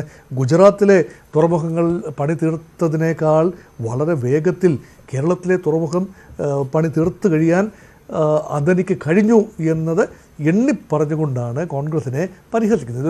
ഒരു ലൈറ്റ് വെയിനിൽ ഒരു പരിഹാസത്തിൻ്റെ ടോണാണ്. ഇനി രാജ്യം ഒരു സുരക്ഷാ ഭീഷണി നേരിടുമ്പോൾ, ഈ ഒരു വാർ ഫുട്ടിങ്ങിൽ നിൽക്കുമ്പോൾ ഇങ്ങനെയുള്ള വാക്കുകൾ ഉപയോഗിക്കാമോ എന്നത് മറ്റൊരു ഡിബേറ്റബിൾ ചോദ്യമാണ്. പക്ഷേ എനിക്ക് തോന്നുന്നത് ഇത് മോദി നൽകാൻ ഉദ്ദേശിച്ച ഒരു ചിത്രമെന്ന് പറയുന്നത് ഒരുപക്ഷെ കോൺഗ്രസിനെതിരെയോ ഇന്ത്യ മുന്നണിക്കെതിരെയോ എന്ന രീതിയേക്കാൾ കൂടുതൽ ഇവിടെ സാധാരണ ഒരു സംഭവം, ജസ്റ്റ് അനദർ ഡേ. അപ്പോൾ രാജ്യം പാനിക്കിലല്ല, താൻ വളരെ സ്വതസിദ്ധമായ രീതിയിൽ തന്നെയാണ് മുന്നോട്ട് പോകുന്നത് എന്ന് രാജ്യത്തോടായി പറയുന്ന പ്രധാനമന്ത്രി ആ രീതിയിലാണ് ചെയ്തത്. പക്ഷെ വേണമെങ്കിൽ പറയാം, കാരണം ഈ വാസവനെ ഉൾപ്പെടെ, PN വാസവനെക്കുറിച്ചുൾപ്പെടെ അദ്ദേഹം പറഞ്ഞ വാക്കുകൾ, ഒരു സ്വകാര്യ മൂലധനത്തിൻ്റെ ഉപയോഗം, അതേക്കുറിച്ചൊക്കെ കമ്മ്യൂണിസ്റ്റ് സൈദ്ധാന്തികത ഒക്കെ മാറ്റി വെച്ചിട്ട് അതൊക്കെ അതിനെ ഉൾപ്പെടെ വാഴ്ത്തുന്ന തുറമുഖ മന്ത്രിയുടെ സമീപനമൊക്കെ ഒന്ന് റിഡിക്യൂൾ ചെയ്യുന്ന, പരിഹസിക്കുന്ന മോദിയെ കണ്ടു. അതുകൊണ്ട് അവിടെ ഇരുന്ന വേദിയിലുണ്ടായിരുന്ന പലർക്കും ചെറിയ തോതിലുള്ള ഒരു തോണ്ടലൊക്കെ കൊടുത്തു. നമ്മൾ പ്രതീക്ഷിച്ചിരുന്നു ഈ പെഹൽഗാമിനെ കുറിച്ച് എന്തെങ്കിലും അദ്ദേഹം സംസാരിക്കും. അതിനുള്ള വേദിയല്ല എന്ന് താങ്കൾ പറയുമ്പോഴും രാജ്യം ആ വാക്കുകൾക്കായി കാത്തിരുന്നു. പക്ഷെ അതാണ് ശ്രീ രഞ്ജിത്ത്, ഇവിടെ ഇതെപ്പോഴും ഇങ്ങനെയാണ്. നമ്മൾ പ്രതീക്ഷിക്കും ഒരു പ്രത്യേക കാര്യം, ഒരു ഇന്ന സമയത്ത് ഒരു രാഷ്ട്രീയ നേതൃത്വം ഒരു പ്രസ്താവന നടത്തും, അല്ലെങ്കിൽ സൈന്യം ഇന്ന സമയത്ത് ഒരു ഇടപെടൽ നടത്തും. ഈ ഒരു പ്രഡിക്റ്റബിലിറ്റിയാണ് പലപ്പോഴും കുഴപ്പമുണ്ടാകുന്നത്. ഇപ്പം ശത്രുവിനെ സംബന്ധിച്ചിടത്തോളം, പാകിസ്ഥാനെ സംബന്ധിച്ചിടത്തോളം പ്രഡിക്റ്റബിലിറ്റിക്ക് നിന്ന് കൊടുക്കരുത്. കാരണം നമ്മുടെ പ്രധാനമന്ത്രി എന്തു പറയുന്നു എന്നത് വ്യക്തമായി അവർക്കൊരു സൂചന, ഇമ്മിനൻറ്റ്. ഇപ്പോൾ കഴിഞ്ഞ ദിവസം പാനിക് ചെയ്തല്ലോ, ഇപ്പോൾ 24 മണിക്കൂറിനുള്ളിൽ അല്ലെങ്കിൽ 36 മണിക്കൂറിനുള്ളിൽ ആക്രമണം നടത്തുമെന്ന് പറയുന്നത് ഇന്ത്യയുടെ രാഷ്ട്രീയ നേതൃത്വവും സൈനിക നേതൃത്വവും ഒക്കെ നടത്തിയ ചില കൂടിക്കാഴ്ചകളും ചില സംസാരങ്ങളുമാണ്. അപ്പോൾ ആശയക്കുഴപ്പം, എനിമി റാങ്കിൽ പരമാവധി ആശയക്കുഴപ്പം സൃഷ്ടിക്കുക എന്നത് യുദ്ധത്തിൻ്റെ ഒരു പ്രാഥമിക തന്ത്രമാണ്. യുദ്ധത്തിൻ്റെ ബിൽഡപ്പ് എന്ന് പറയുന്നത്, ഇത് നമ്മൾ പലപ്പോഴും പറയും, it's a calm before the storm, it's a buildup. ഒരു വിശാലമായ ബിൽഡപ്പാണ്. ഒന്നും ആലോചിക്കാതെ പെട്ടെന്ന് ചാടി പുറപ്പെട്ട് കൈ പൊള്ളുന്ന രീതിയിൽ. കാരണം there is A possibility of A counter attack. ഇപ്പോൾ ഭാരതം ശക്തമാണ്, സമ്മതിക്കുന്നു. ഭാരതത്തിന് ഈ സൈനികമായി പാകിസ്ഥാനേക്കാൾ കരസേന, വ്യോമസേന, നാവികസേന കുറച്ചുകൂടെ സജ്ജമാണ്. അതുമാത്രമല്ല പ്രൊഫഷണലാണ്, ആയുധത്തിൻ്റെ പ്രഹരശേഷി കൂടുതലാണ്, എല്ലാ മേഖലയിലും ആയുധങ്ങളുടെ എണ്ണം കൂടുതലാണ്, സ്പെയർ പാർട്ടുകൾ അവൈലബിളാണ്, അതുമാത്രമല്ല ടെക്നോളജി ഉണ്ട്, അതെല്ലാമുണ്ട്. പാകിസ്ഥാൻ പലപ്പോഴും സ്പെയർ പാർട്ടുകൾ കിട്ടാതെ ബുദ്ധിമുട്ടുകയാണ്, അവരുടെ വിമാനങ്ങൾ ഉൾപ്പെടെ. അതുമാത്രം സാമ്പത്തിക ബുദ്ധിമുട്ട് വളരെയധികം അനുഭവിക്കുന്നു. അപ്പോൾ ഇത് തമ്മിൽ രണ്ട് തരത്തിലുള്ള ഒരു ഓപ്പറേറ്റിംഗ് സിസ്റ്റംസാണ് രണ്ടും. പക്ഷേ പാകിസ്ഥാൻ കൂടുതൽ ആശയക്കുഴപ്പത്തിലേക്ക് നീങ്ങുക വഴി അവർ അബദ്ധം വല്ലതും ചെയ്യുക എന്നതാണ് ഇന്ത്യ നോക്കുന്ന ഒരു നയം. അതായത് അവരൊരു അബദ്ധത്തിലേക്ക് കയറി ചാടിക്കഴിഞ്ഞാൽ, കാരണം ഇൻ്റർനാഷണൽ കമ്മ്യൂണിറ്റിയുടെ ഒരു റെസ്പോൺസ് ഇപ്പോൾ അത്ര പ്രസക്തമല്ല നമുക്ക് തോന്നാം. പക്ഷേ ഒരു യഥാർത്ഥ ആക്രമണം സംഭവിച്ചു കഴിഞ്ഞാൽ വിധമൊക്കെ മാറും. കാരണം നോക്കൂ, ഇസ്രായേൽ, ഇപ്പോൾ ഹമാസ് ഇസ്രായേലിനെ ആക്രമിക്കുന്നു ഒക്ടോബർ 7, 2023. എല്ലാ രാജ്യങ്ങളും, ഭാരതം ഉൾപ്പെടെയുള്ള എല്ലാ രാജ്യങ്ങളും കലവറയില്ലാത്ത ഒരു ഐക്യദാർഢ്യം ഇസ്രായേലിനോട് പ്രഖ്യാപിച്ചു. അത് ആക്രമണത്തിൻ്റെ ആദ്യ നിമിഷങ്ങളിലും ആദ്യ ദിവസങ്ങളിലും അങ്ങനെയാണ്. പക്ഷേ തിരിച്ചടി കൊടുത്തു കഴിയുമ്പോൾ, തിരിച്ചടി തുടങ്ങിക്കഴിയുമ്പോൾ അത് വേറൊരു തലത്തിലേക്ക് പോവുകയാണ്. അന്താരാഷ്ട്ര സമിതികൾ ഏറ്റെടുക്കുന്നു. UN general assembly, UN security council, മനുഷ്യാവകാശ സംഘടന എന്ന് വേണ്ട വിവിധങ്ങളായ ഗ്ലോബൽ ബോഡിയിൽ ഈ കാര്യം തലനാരിയുടെ കീഴിൽ ലോകരാജ്യങ്ങൾ പരിഗണിക്കും. അപ്പോൾ ഇപ്പോൾ സപ്പോർട്ട് ചെയ്യുന്നു എന്നൊക്കെ പറയുന്നത് കേവലം അക്കാഡമികം മാത്രമേ കരുതാനാവൂ. അതുകൊണ്ട് ഈ സപ്പോർട്ട്, അമേരിക്കയുടെ സപ്പോർട്ടുണ്ട്, മറ്റ് പല രാജ്യങ്ങളും സപ്പോർട്ടുണ്ട് എന്ന് പറയുമ്പോൾ ഇപ്പോൾ യഥാർത്ഥത്തിൽ ആക്രമണ വിധേയമായിരിക്കുന്നത് ഇന്ത്യയാണ്, ഇന്ത്യയുടെ സിവിലിയൻസാണ്. സ്വാഭാവികമായി ഇതിന് പിന്തുണ കിട്ടും. തിരിച്ചടിക്കുമ്പോൾ അതേ പിന്തുണ അതേ തോതിൽ ലഭിക്കണമെന്നില്ല. അതുകൊണ്ടാണ് എല്ലാ പഴുതുകളും അടച്ചുകൊണ്ട്, എല്ലാ സജ്ജീകരണങ്ങളും ചെയ്തുകൊണ്ട് ആ ഒരു ഇൻ്റർനാഷണൽ റാമിഫിക്കേഷൻ മറികടക്കുന്ന രീതിയിൽ നയതന്ത്രപരമായ ഒരുക്കങ്ങൾ നടത്താൻ സമയം ആവശ്യമാണ്. പെട്ടെന്നൊരു സർജിക്കൽ സ്ട്രൈക്ക് കൊണ്ട് ആ ഒരു അഡ്വാൻറ്റേജ് നമുക്ക് നഷ്ടപ്പെടുകയാണ്. അതുകൊണ്ടാണ് ഇത് അധികം നീണ്ടു നിൽക്കുക. സർജിക്കൽ സ്ട്രൈക്ക് പോലെയാണെങ്കിൽ അധികം നീണ്ടു നിൽക്കില്ല. ഇത് കൈവിട്ടു പോയാൽ യഥാർത്ഥത്തിൽ ഫുൾ സ്കെയിൽ ഓൾ ഔട്ട് യുദ്ധത്തിലേക്ക് നീങ്ങിയാൽ തുടങ്ങാനേ പറ്റൂ. അത് പാകിസ്ഥാൻ്റെ ഒരു മന്ത്രി പറഞ്ഞത് വളരെ കറക്റ്റാണ്. തുടങ്ങി വെക്കാൻ സാധിക്കും, നിങ്ങൾക്ക് യുദ്ധം തുടങ്ങി വെക്കാൻ സാധിക്കും. പക്ഷേ ഇതൊരിക്കലും ആധുനിക ലോകത്തെ തുടങ്ങിയ യുദ്ധങ്ങളൊന്നും തന്നെ പരിസമാപ്തിയിലെത്തിയിട്ടില്ല, അല്ലെങ്കിൽ ഉദ്ദേശിച്ച ഫലം ആക്രമണക്കാരെ രാജ്യത്തിന് ലഭിച്ചിട്ടില്ല എന്നതും ചേർത്ത് വായിക്കുമ്പോൾ no country can defeat another country completely. പക്ഷേ അപ്പോൾ തീർച്ചയായിട്ടും അൺഅക്സെപ്റ്റബിൾ ഡാമേജ് പാകിസ്ഥാന് കൊടുക്കാൻ ഇന്ത്യക്ക് കഴിയും. അതാണ് ഞാൻ നേരത്തെ സൂചിപ്പിച്ച മാതൃകാപരമെന്നും ഭാവിയിൽ ഈ മിസ്അണ്ടർസ്റ്റാൻഡിംഗ് ഒഴിവാക്കണം. അതുകൊണ്ടാണ് സൈനിക നേതൃത്വം, ഉന്നത സൈനിക നേതൃത്വം, സൈനികരുമായി ബന്ധപ്പെട്ട ഇടങ്ങൾ, തീവ്രവാദികളുമായി ബന്ധപ്പെട്ട ഇടങ്ങൾ, അതാണ് മർമ്മം. ഈ മർമ്മത്തിൽ തന്നെ അടിച്ചാൽ, അതായത് സൈന്യം എന്നതിൻ്റെ മർമ്മം, ഒരുപക്ഷെ മിലിറ്ററി ഹെഡ് ക്വാർട്ടേഴ്സ് അല്ലെങ്കിൽ മിലിറ്ററി ജനറൽ ഉൾപ്പെടെയുള്ള ആളുകൾ വസിക്കുന്ന ഇടങ്ങൾ, വസതികൾ, അങ്ങനെയുള്ളത് സെലക്ട് ചെയ്തുകൊണ്ട് ഒന്നുകിൽ അവിടെ അസാസിനേഷൻസ് അല്ല എങ്കിൽ ആക്രമണം, ഈ രീതിയിൽ സംഘടിപ്പിച്ചാൽ സൈന്യമാണ് ഇതെല്ലാം പെർപെച്വേറ്റ് ചെയ്യുന്നത്. അവിടെ അവർക്ക് വേദനിക്കും. അല്ലാതെ രാഷ്ട്രീയക്കാർ പറയുന്നതിന്, ബിലാവൽ ഭൂട്ടോയൊക്കെ പറയുന്നതിന് മറുപടി പറയേണ്ട ആവശ്യം ഇന്ത്യക്കില്ല. പക്ഷേ സൈന്യം ഇപ്പോഴും വൈബ്രൻ്റാണ്, റെലവൻ്റാണ്, പവർഫുള്ളാണ്. അവിടെയാണ് ആക്രമണം വരേണ്ടത്. അതുകൊണ്ടാണ് ഇന്ത്യ വെയിറ്റ് ചെയ്തതെന്ന് എനിക്ക് തോന്നുന്നു. ശ്രീ കേണൽ ഡിന്നി, ഇവിടെ പ്രധാനമന്ത്രി ഇതിന് ശേഷം പൊതുയോഗങ്ങളിൽ പങ്കെടുത്ത ചില സ്ഥലങ്ങളിലൊക്കെ ഇതുമായി ബന്ധപ്പെട്ട് സംസാരിച്ചിട്ടുണ്ട്. നമ്മളിവിടെ കേരളത്തിൽ വന്നപ്പോഴും അത്തരത്തിൽ പ്രതീക്ഷിക്കാമല്ലോ, കാരണം രാജ്യം കാത്തിരിക്കുന്നുണ്ട് അദ്ദേഹത്തിൻ്റെ വാക്കുകൾക്ക്, എന്താണ് നെക്സ്റ്റ് സ്റ്റെപ്പ് എന്നുള്ളതിന്. പക്ഷെ അത് സംഭവിച്ചില്ല. എന്തുകൊണ്ടായിരിക്കും? താങ്കൾ പറഞ്ഞ പോലെ അതിന് ഉള്ള അവസരമായിരുന്നില്ല. വികസന പ്രവർത്തനങ്ങളുടെ പ്രഖ്യാപനം, അതിൻ്റെ കമ്മീഷനിങ് ഒക്കെ ആയിരുന്നു. എങ്കിൽ പോലും പ്രധാനമന്ത്രിയുടെ ഭാഗത്ത് നിന്ന് നമ്മൾ എന്തെങ്കിലുമൊക്കെ പ്രതികരണങ്ങൾ ആഗ്രഹിക്കുന്നുണ്ട്, ജനം ആഗ്രഹിക്കുന്നുണ്ട്, അത് പ്രതീക്ഷിക്കുന്നുമുണ്ട്. ശ്രീ രഞ്ജിത്ത്, അതിന്റെ ഒരു കാരണം എന്ന് വെച്ച് കഴിഞ്ഞാൽ അദ്ദേഹം പറയേണ്ട കാര്യം അദ്ദേഹം ഓൾറെഡി പറഞ്ഞു കഴിഞ്ഞു. അതായത് വളരെ വ്യക്തമായിട്ട് തന്നെ ഈ സംഭവം നടന്നതിന്റെ അടുത്ത ദിവസം തന്നെ അദ്ദേഹം വളരെ ക്ലിയർ ആയിട്ട് പറഞ്ഞു കഴിഞ്ഞു. അപ്പൊ അത് ഇപ്പം പാകിസ്ഥാനിലുള്ള ഏതെങ്കിലും നേതാക്കളോ അല്ലെങ്കിൽ അങ്ങനത്തെ പൊളിറ്റിക്കൽ ലീഡേഴ്സ് അല്ല. ഇന്ന് പ്രൈം മിനിസ്റ്റർ മോദി എന്ന് പറഞ്ഞാൽ നമ്മുടെ ഭാരതത്തിലെ 144 കോടി ജനങ്ങളുടെ പ്രധാനമന്ത്രി, ലോകരാജ്യങ്ങളിൽ ഏറ്റവും കൂടുതൽ അംഗീകാരമുള്ള ഒരു നേതാവാണ് ശ്രീ നരേന്ദ്രമോദി. അപ്പൊ ആ നിലയിൽ അദ്ദേഹം പറയുന്ന ഓരോ വാക്കിനും അർത്ഥമുണ്ട്. ഒരു വാക്ക് പോലും അങ്ങോട്ടും ഇങ്ങോട്ടും ഇന്നിപ്പം ഇവിടെ വന്നിട്ട് പറഞ്ഞതിനകത്തും ഒരു അർത്ഥമുണ്ട്. അത് നേരത്തെ നിജേഷ് പറഞ്ഞത് അത് രാഷ്ട്രീയമാണ്. അപ്പൊ രാഷ്ട്രീയക്കാർ രാഷ്ട്രീയം പറയണല്ലോ. അപ്പൊ അത് രാഷ്ട്രീയം പറയുന്നതിന്റെ കൂടി അതിന്റെ അർത്ഥം എന്താണ്? അതിന്റെ അർത്ഥം ഞങ്ങൾക്ക് ഇനി എത്ര വലിയ ക്രൈസിസ് ആണെങ്കിലും ഞങ്ങളുടെ രാഷ്ട്രീയ പ്രക്രിയ അതുപോലെ നടക്കും, നമ്മളെ വികസന പ്രക്രിയ അതുപോലെ നടക്കും, ഞങ്ങളുടെ മറ്റുള്ള കാര്യങ്ങൾ, നയതന്ത്ര ലെവലിലുള്ള കാര്യങ്ങൾ അങ്ങനെ നടക്കും. ഇതൊന്നും നമുക്ക് ഹാൻഡിൽ ചെയ്യാൻ പറ്റാത്തൊരു ക്രൈസിസ് അല്ല എന്നുള്ളൊരു ഫീല് ഇപ്പൊ ശ്രീ രഞ്ജിത്ത് പറഞ്ഞ പോലെ എല്ലാവരും പ്രതീക്ഷിച്ചു എന്തെങ്കിലും പറയണോ. ഇപ്പൊ ഇവിടെ വന്ന് പ്രൈം മിനിസ്റ്റർ മോദി ഇതിനെക്കുറിച്ച് എന്തെങ്കിലും വീണ്ടും പറയുകയാണ്. അപ്പൊ എന്ത് പറ്റും? ഈ നമ്മുടെ ആളുകൾ എല്ലാവരും വീണ്ടും ഒരു വാർ ഹിസ്റ്ററി അല്ലെങ്കിൽ വാർ ഹൈപ്പിലേക്ക്, അത് നമുക്ക് നല്ലതല്ല. അങ്ങനത്തെ ഒരു രീതിയിലേക്ക് പോകുന്നത് ഒരിക്കലും ഒരു നല്ലതല്ല. ഇതിന്റെയൊക്കെ ഉദാഹരണം 1962 അന്നത്തെ പ്രധാനമന്ത്രി നെഹ്റു, അദ്ദേഹം ഇതേപോലുള്ള ഒരു എല്ലാ രാജ്യവും മൊത്തം ഒരു ഹൈപ്പ് ഉണ്ടായി, യുദ്ധം വേണോ എന്നുള്ള രീതിയിൽ നമ്മൾ തയ്യാറെടുക്കാൻ പോലും ഇല്ലാത്ത രീതിയിലാണ് നമുക്ക് പോകേണ്ടി വന്നത്. അപ്പം ഇതുപോലെ ഒരു പ്രഷർ ബിൽഡപ്പ് അല്ലെങ്കിൽ ഒരു പബ്ലിക് ഒപ്പീനിയൻ ഒരു എന്താ പറയുക അമിതമായാലും അത് കൗണ്ടർ പ്രൊഡക്റ്റീവ് ആവും. അപ്പൊ അതിന് നമുക്ക് എല്ലാവർക്കും ഇന്നൊരു ഒരു ഫീലിംഗ് ഉണ്ട്, ഒരു തിരിച്ചടി കൊടുക്കണമെന്നുള്ളത്. അതെല്ലാവർക്കും അറിയാവുന്ന കാര്യമാണ്. പക്ഷെ അത് തന്നെ ഇങ്ങനെ നിരന്തരമായിട്ട് ചെയ്തു കഴിഞ്ഞാൽ നമ്മുടെ രാജ്യത്ത് വേറെ ഒന്നും നടക്കാതെ എല്ലാത്തിനെയും മാറ്റിവെച്ച് ഈ ഒരു വിഷയം മാത്രമാണെങ്കിൽ അത് നമ്മുടെ രാജ്യത്തിന് ഗുണമല്ല, അത് നമ്മുടെ നാഷണൽ ഇൻട്രസ്റ്റിന് ഉള്ളതല്ല. അപ്പൊ ഇപ്പൊ ഈ കാര്യമാണ് പാകിസ്ഥാനിൽ നടക്കുന്നത്. അവിടെ അവരുടെ ആളുകൾ എല്ലാവരും ഇതേ ഒരു ചിന്തയുള്ളൂ, എവിടെയാണ് അടി വരാൻ പോകുന്നതെന്ന് അറിയത്തില്ല. പാകിസ്ഥാന്റെ വേറെ ഒരു കാര്യം നോക്കുക, അവരുടെ പ്രധാനമന്ത്രി, മറ്റു മന്ത്രിമാര്, അവരുടെ എല്ലാവരും ഇതിനകത്ത് തന്നെ നിൽക്കുന്നത്. എപ്പോഴാണ് എവിടെയാണ് അടി, അല്ലെങ്കിൽ അവരെ പകുതി പേര് വിദേശ രാജ്യങ്ങളിലൊക്കെ പോയി അവിടെ നിന്ന് സംസാരിച്ച് എന്തെങ്കിലുമൊക്കെ സപ്പോർട്ട് കിട്ടും എന്നുള്ള രീതിയിലേക്ക് പോയി. അപ്പൊ എനിക്ക് തോന്നുന്നു ഒരു രാജ്യം എന്നുള്ള നിലയിൽ, ഒരു രാഷ്ട്രം എന്ന നിലയിൽ നമുക്ക് വേണ്ടുള്ളത് ആളുകളുടെ മനസ്സിനകത്ത് ഒരു സെൻസ് ഓഫ് ഒരു സെക്യൂരിറ്റി, ഒരു സെൻസ് ഓഫ് കാം, അതായത് ശാന്തത. നമുക്ക് ചെയ്യാം, നമുക്കൊരു കോൺഫിഡൻസ് ഉണ്ട്, നമുക്ക് ചെയ്യാൻ പറ്റുമെന്ന്. അതുകൊണ്ട് തന്നെ എപ്പോഴും ഇങ്ങനത്തെ ഒരു കാര്യം പറയേണ്ട കാര്യമില്ല. പറയുന്ന ഓരോ വാക്കിനും അർത്ഥമുള്ളവർ പറയുമ്പോൾ അതിന് വലിയ മീനിങ് ഉണ്ട്. അപ്പൊ അത് പറഞ്ഞ് എപ്പോഴും പറഞ്ഞു കഴിഞ്ഞാൽ അതിന്റെ ആ മീനിങ് തന്നെ അതിനൊരു വാല്യൂ ഇല്ലാതെ വരും. അതുകൊണ്ടാണ് പ്രൈം മിനിസ്റ്റർ മോദി ഇപ്പം അതിന് ഇവിടുത്തെ പ്രത്യേകിച്ച് ഇങ്ങനെ ഒരു അന്താരാഷ്ട്ര ഒരു ടെർമിനൽ, അതായത് സീ പോർട്ട് വരുമ്പം അതിനെയും ആളുകളെല്ലാം കാണുകയാണ്. കാരണം പല സീ പോർട്സിനും ഒരു കോമ്പറ്റീറ്ററായി വരെയാണ് പുതിയതായിട്ട്. അപ്പൊ ഇവിടെ അങ്ങനത്തെ രീതിയിലൊന്നും പറയേണ്ട കാര്യമില്ല. ഇവിടുത്തെ ഭാരതത്തിന്റെ വികസനത്തെക്കുറിച്ചും ഭാരതത്തിന്റെ രാഷ്ട്രീയത്തെക്കുറിച്ചും ഭാരതത്തിന്റെ മുൻകാലങ്ങളിലുള്ള ഒരു എന്താ നമ്മുടെയൊക്കെ ഒരു ബാക്ക്ഗ്രൗണ്ടും നമ്മുടെ പൈതൃകത്തിനെ കുറിച്ചും എന്താണ് നമ്മുടെ കൾച്ചറിനെ കുറിച്ചാണ്. അതുകൊണ്ടാണ് ആദി ശങ്കരാചാര്യയെ കുറിച്ചൊക്കെ അദ്ദേഹം പറഞ്ഞത്.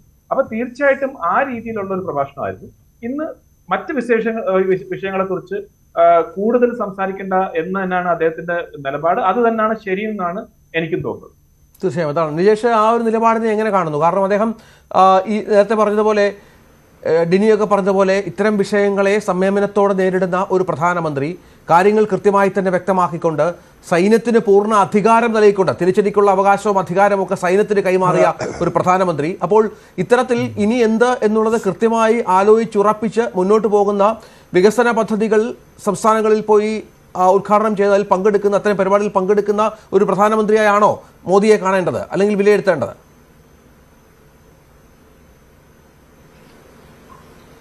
ഞാൻ പറഞ്ഞല്ലോ, ഈ ഒരു ഘട്ടത്തിൽ പ്രധാനമന്ത്രിയെ വിലയിരുത്താൻ അതെങ്ങനെ വിലയിരുത്തി കഴിഞ്ഞാലും അത് പഹൽഗാമുമായി ചേർത്തുകൊണ്ടാണ് സംസാരിക്കുക. എനിക്ക് കോൺഗ്രസ് പാർട്ടിക്കും അദ്ദേഹത്തോട് ഒരുപാട് അഭിപ്രായ വ്യത്യാസമുണ്ട്. രഞ്ജിത്ത് പറഞ്ഞ കാര്യങ്ങളോട് അഭിപ്രായ വ്യത്യാസമുണ്ട്. അദ്ദേഹത്തിന് ലോകരാഷ്ട്രങ്ങൾക്കിടയിലുള്ള സ്വീകാര്യതയെ പറ്റി അഭിപ്രായ വ്യത്യാസമുണ്ട്. പക്ഷെ അതൊന്നും പറയേണ്ട സമയമല്ല ഇത് എന്ന ബോധവും ബോധ്യവും ഞങ്ങൾക്കുള്ളത് കൊണ്ട് പറയുന്നില്ല. പിന്നെ അദ്ദേഹം കേരളത്തിൽ വന്ന് കുത്താൻ ശ്രമിച്ച കാര്യം, അത് ആ നിലപാടും ഞങ്ങൾക്ക് വളരെ കൃത്യമാണ്. അദാനി ആയാലും അംബാനി ആയാലും അവരെടുക്കുന്ന ബിസിനസ്സും ആ ബിസിനസിന് വേണ്ടി കേന്ദ്ര ഗവൺമെന്റ് കൊടുക്കുന്ന സഹായവുമൊക്കെ ഞങ്ങൾ നിരന്തരം പറഞ്ഞുകൊണ്ടിരിക്കുന്നതാണ്. അതിനെ വിഴിഞ്ഞുമായി കൂട്ടിക്കലർത്തേണ്ടത്. വിഴിഞ്ഞത്ത് അദ്ദേഹത്തിന് ഒരു പ്രോജക്ട്, ആ പ്രോജക്ട് ഒരുപക്ഷെ കൊടുത്തിരിക്കുന്നത് കോൺഗ്രസ് ഗവൺമെന്റ് ആണ് ആ പ്രോജക്ട് കൊടുത്തിരിക്കുന്നത്. പക്ഷേ അദാനിക്കും അംബാനിക്കും വഴിവിട്ട സഹായങ്ങൾ കൊടുക്കുന്നതും ഒരു പ്രോജക്ട് അദാനി കമ്പനി എടുക്കുന്നതും രണ്ടും രണ്ടാണ് എന്ന് പറയാൻ അതിന് പ്രത്യേകിച്ച് വൈഭവമൊന്നും ആവശ്യമില്ലല്ലോ. അപ്പൊ അത് രണ്ടാണ്. അതുകൊണ്ട് രാഹുൽ ഗാന്ധി അദാനിക്കെതിരെ പറയുന്നു എന്നുള്ളത് കൊണ്ട് ഒരു അദാനിയുടെ പ്രൊജക്ട് ഉദ്ഘാടനം ചെയ്യുന്ന സമയത്ത് നിന്ന് കുത്തി അങ്ങ് പോവാം എന്ന രീതിയിലൊക്കെ പ്രധാനമന്ത്രി പറഞ്ഞാൽ അദ്ദേഹം താഴോട്ട് പോകുന്നു, അദ്ദേഹത്തിന്റെ ചിന്താഗതി താഴോട്ട് പോകുന്നു എന്ന് മാത്രമേ ഞങ്ങൾക്കതിൽ പറയാനുള്ളൂ. അത് മാത്രമല്ല, അദ്ദേഹം ചെയ്തിരിക്കുന്ന അദ്ദേഹത്തിന്റെ പാർട്ടിയുടെ പ്രസിഡന്റിനെ പിടിച്ച് വേദിയിലിരുത്തുന്നു. ലോകത്തെവിടെയെങ്കിലും ഉണ്ടോ മറ്റൊരു രാഷ്ട്രീയ പാർട്ടിയെ പ്രതിയെ വിളിക്കാത്ത ഒരിടത്ത് ഒരു രാഷ്ട്രീയ പാർട്ടിയുടെ പ്രതിയെ പിടിച്ച് വേദിയിലിരുത്തുന്നു. അദ്ദേഹം അവിടെ വെച്ച് സിന്ദാബാദ് വിളിക്കുന്നു, കുറെ ആളുകൾ സിന്ദാബാദ് വിളിച്ചു കൊടുക്കുന്നു. അതൊക്കെ രാജ്യം നിങ്ങളിത് എത്ര പ്രശംസിച്ചാലും ശരി, ലോകത്തിന്റെ മുകളിലേക്ക് എത്ര വളർന്നു എന്ന് പറഞ്ഞാലും ശരി, അതൊക്കെ ചെയ്യുന്നത് ഏറ്റവും ചെറിയ അല്പത്തമാണ് എന്ന് മാത്രമേ പറയാനുള്ളൂ. പ്രതിപക്ഷ നേതാവിനെ വിളിക്കാത്തിടത്ത്, മറ്റ് സ്ഥലം എം പിക്ക് സംസാരിക്കാൻ അവസരം കൊടുക്കാത്തിടത്ത്, സ്ഥലം എം എൽ എക്ക് സംസാരിക്കാൻ അവസരം കൊടുക്കാത്തിടത്ത്, ഒരു മറ്റൊരു രാഷ്ട്രീയ പാർട്ടിയെ പ്രതിയെ വിളിക്കാത്തിടത്ത്, സ്വന്തം രാഷ്ട്രീയ പാർട്ടിയെ പ്രതിയെ വിളിച്ചിരുത്തി തനിക്ക് വേണ്ടി മുദ്രാവാക്യം വിളിപ്പിക്കുന്ന ഒരു പ്രധാനമന്ത്രി എന്ന് പറഞ്ഞാൽ ഒരു ചെറിയ മനുഷ്യനായിട്ട് മാത്രമേ ഞാൻ കാണാൻ പറ്റൂ. അത് പറയേണ്ട സമയമല്ലാത്തതൊന്നും പറയേണ്ട.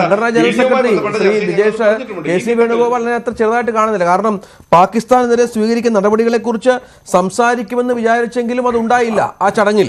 പ്രതിപക്ഷത്തിന്റെ ഉറക്കം കെടുത്തുന്ന കാര്യത്തെക്കുറിച്ചാണെങ്കിൽ അതെന്തിനാണെന്ന് പ്രധാനമന്ത്രി വരും ദിവസങ്ങളിൽ അറിയും.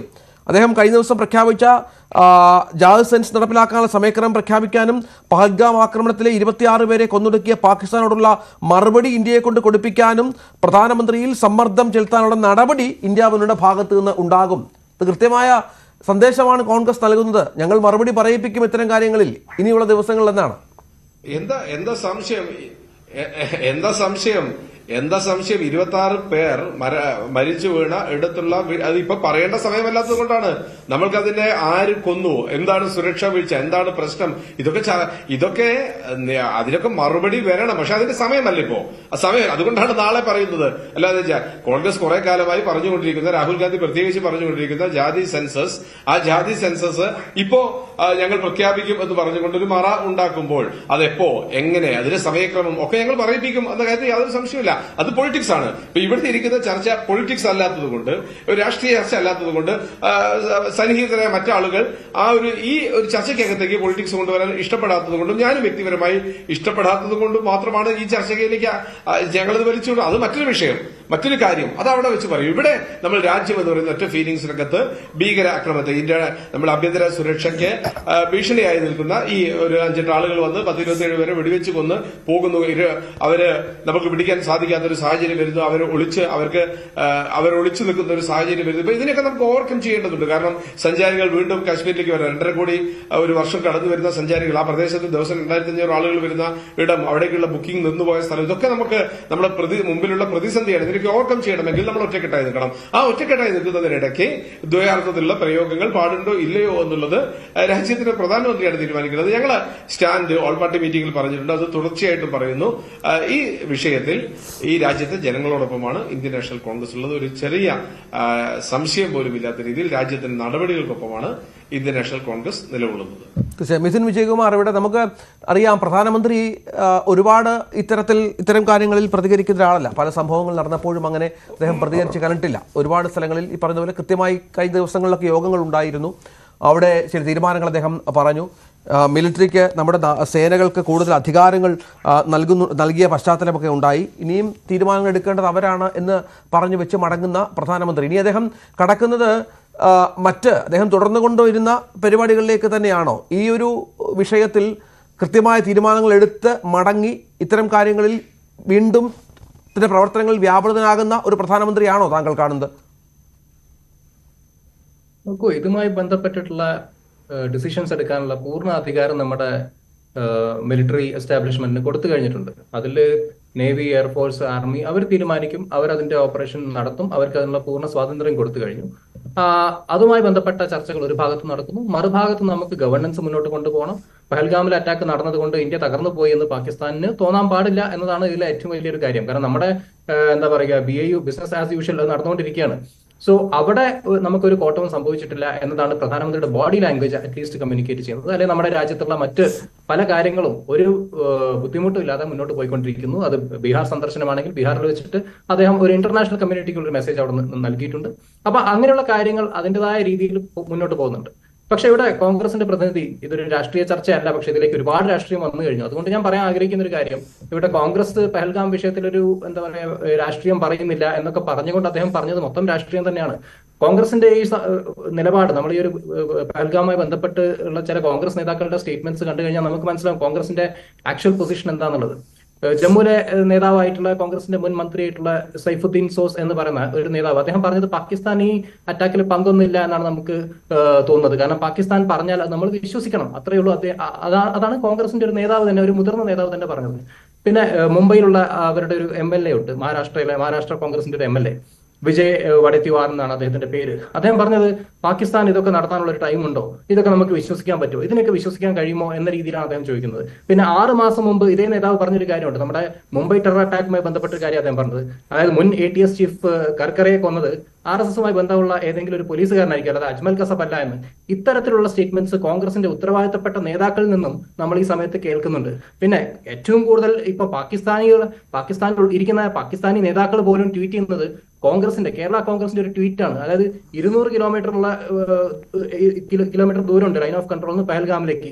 അപ്പൊ അതെങ്ങനെ വന്നു, അവർക്ക് സംശയമാണ് ബേസിക്കലി, ടെററിസ്റ്റുകൾക്ക് ഇത്ര എളുപ്പത്തിൽ എങ്ങനെ വരാൻ സാധിച്ചു. അപ്പം പാകിസ്ഥാൻ ഒരു ക്ലീൻ ചിറ്റ് കൊടുക്കാൻ ഇന്ത്യയുടെ ഉള്ളിൽ നിന്നുള്ള കോൺഗ്രസിന്റെ ചില ഭാഗങ്ങളിൽ നിന്ന് വരുന്ന മെസ്സേജസ് ഒക്കെ പാകിസ്ഥാൻ അവർക്കുള്ള ഡിഫൻസ് ആയിട്ട് ഗ്ലോബൽ ഫോറങ്ങളിൽ യൂസ് ചെയ്യുന്നുണ്ട്. ഈ കോൺഗ്രസിന്റെ കേരള കോൺഗ്രസിന്റെ ട്വീറ്റ് അത് റീട്വീറ്റ് ചെയ്തത് ഫവാദ് ഹുസൈൻ ചൗധരി എന്ന് പറഞ്ഞ പാകിസ്ഥാന്റെ ഒരു മുൻ മന്ത്രി കൂടെ ആയിട്ടുള്ള ആളാണ്. അപ്പൊ ഇങ്ങനെയുള്ള പാകിസ്ഥാനുള്ള ആംസ് ആൻഡ് അമ്യൂണിഷൻസ് നമ്മൾ തന്നെ സപ്ലൈ ചെയ്യാണ്. ഞാൻ ഒരുപാട് രാഷ്ട്രീയത്തിലേക്ക് കടക്കാൻ ആഗ്രഹിക്കുന്നില്ല, പക്ഷെ നമ്മളെ മുംബൈ ടെററിസ്റ്റ് അറ്റാക്കിന്റെ പശ്ചാത്തലത്തിൽ ഷർമൽ ഷേഖ് പാക്ട് ഒക്കെ നമുക്കറിയാലോ. അപ്പൊ അവിടെ പോയിട്ട് ബലൂചിസ്ഥാനിൽ ഇന്ത്യക്ക് പ്രസൻസ് ഉണ്ട് എന്ന പാകിസ്ഥാൻ എസ്റ്റാബ്ലിഷ് ചെയ്യാൻ പോലും പറ്റിയത് മൻമോഹൻ സിംഗിന്റെ ആ ഒരു കരാർ ഒപ്പുവെച്ചത് കൊണ്ട് മാത്രമാണ്. അപ്പോൾ ഇങ്ങനെയുള്ള കാര്യങ്ങളൊക്കെ ചെയ്തിട്ട് ഇവിടെ വന്ന് ഞങ്ങൾ എല്ലാത്തിനും ഉത്തരം പറയിപ്പിക്കുമെന്ന് പറഞ്ഞു കഴിഞ്ഞാൽ നമുക്ക് 2006 മുതൽക്ക് എന്താ പറയുക, ഈ പറഞ്ഞ പോലെ ഇവർ ഭരിക്കുന്ന സമയത്തുള്ള അറ്റാക്സ് ഒക്കെ എടുത്തു നോക്കിയാൽ 2004 മുതൽക്കുള്ള അറ്റാക്സിന്റെ ഒരു ലിസ്റ്റ് എടുത്ത് നോക്കിയാൽ നമുക്ക് കാണാൻ കഴിയും 13ഓളം 14ഓളം പല സ്ഥലങ്ങളിലായിട്ട് Mumbai attack, Delhi 2005, Delhi 2008, Mumbai train blast, ഇതൊക്കെ നമുക്ക് കണക്കുകൾ നിരത്തി പറയാൻ പറ്റുന്ന കാര്യമാണ്. മുംബൈ ടെറർ അറ്റാക്കിന്റെ 2 മാസം മുമ്പ് സെപ്റ്റംബറിൽ അവിടെ ട്രെയിൻ ബ്ലാസ്റ്റ് നടക്കുകയാണ്. അപ്പോൾ ഇങ്ങനെയുള്ള കാര്യങ്ങളൊക്കെ നമുക്ക് ചർച്ച ചെയ്യുകയാണെങ്കിൽ നമുക്ക് രാഷ്ട്രീയം പറഞ്ഞുകൊണ്ടേയിരിക്കാം. പക്ഷേ ഈ വിഷയത്തിൽ നമ്മൾ നോക്കുകയാണെങ്കിൽ ഇന്ത്യ ആക്ച്വലി ഒരു വളരെ സ്ട്രോങ് പൊസിഷനിലാണ് ഉള്ളത്. ഇന്ത്യയുടെ മിലിറ്ററി സിസ്റ്റംസ് ആണെങ്കിലും ഇന്ത്യയുടെ ഡിപ്ലോമാറ്റിക് പൊസിഷൻ ആണെങ്കിലും ഒക്കെ തന്നെ വളരെ സ്ട്രോങ് ആയിട്ട് ഇന്ത്യ കമ്മ്യൂണിക്കേറ്റ് ചെയ്യുന്നുണ്ട്. മാത്രമല്ല ഇന്റർനാഷണൽ കമ്മ്യൂണിറ്റിയുടെ ഫുൾ സപ്പോർട്ടും ഇന്ത്യക്ക് ഈ ഒരു സമയത്തുണ്ട്. അപ്പോൾ അങ്ങനെയുള്ള സമയത്ത് ഇവിടെ ഇന്റേണലി ചില അനാവശ്യമായിട്ടുള്ള ചില ഭാഗത്തു നിന്നുള്ള സ്വരങ്ങൾ വരുമ്പം അത് നമ്മുടെ ഒരു എന്താ പറയുക ഇന്റഗ്രിറ്റിയെ ബാധിക്കുന്ന ഒരു വിഷയം തന്നെയാണ്. അതാണ് ശ്രീ മോഹൻ വർഗീസ് ഇതിപ്പോൾ നേരത്തെ പറഞ്ഞതുപോലെ എല്ലാവരും ഒരുമിച്ച് നിൽക്കുന്ന ഒരു സമയമാണ്. ചില ഒറ്റപ്പെട്ട ഇത്തരം ശബ്ദങ്ങൾ ഉണ്ടാകുന്നു എങ്കിൽ പോലും ഈ പറയുന്നതുപോലെ ഇന്ത്യയുടെ എല്ലാവിധ ഇതുവരെയുള്ള പ്രവർത്തനങ്ങളെയും പിന്തുണയ്ക്കുന്ന ലോകരാജ്യങ്ങളുണ്ട്.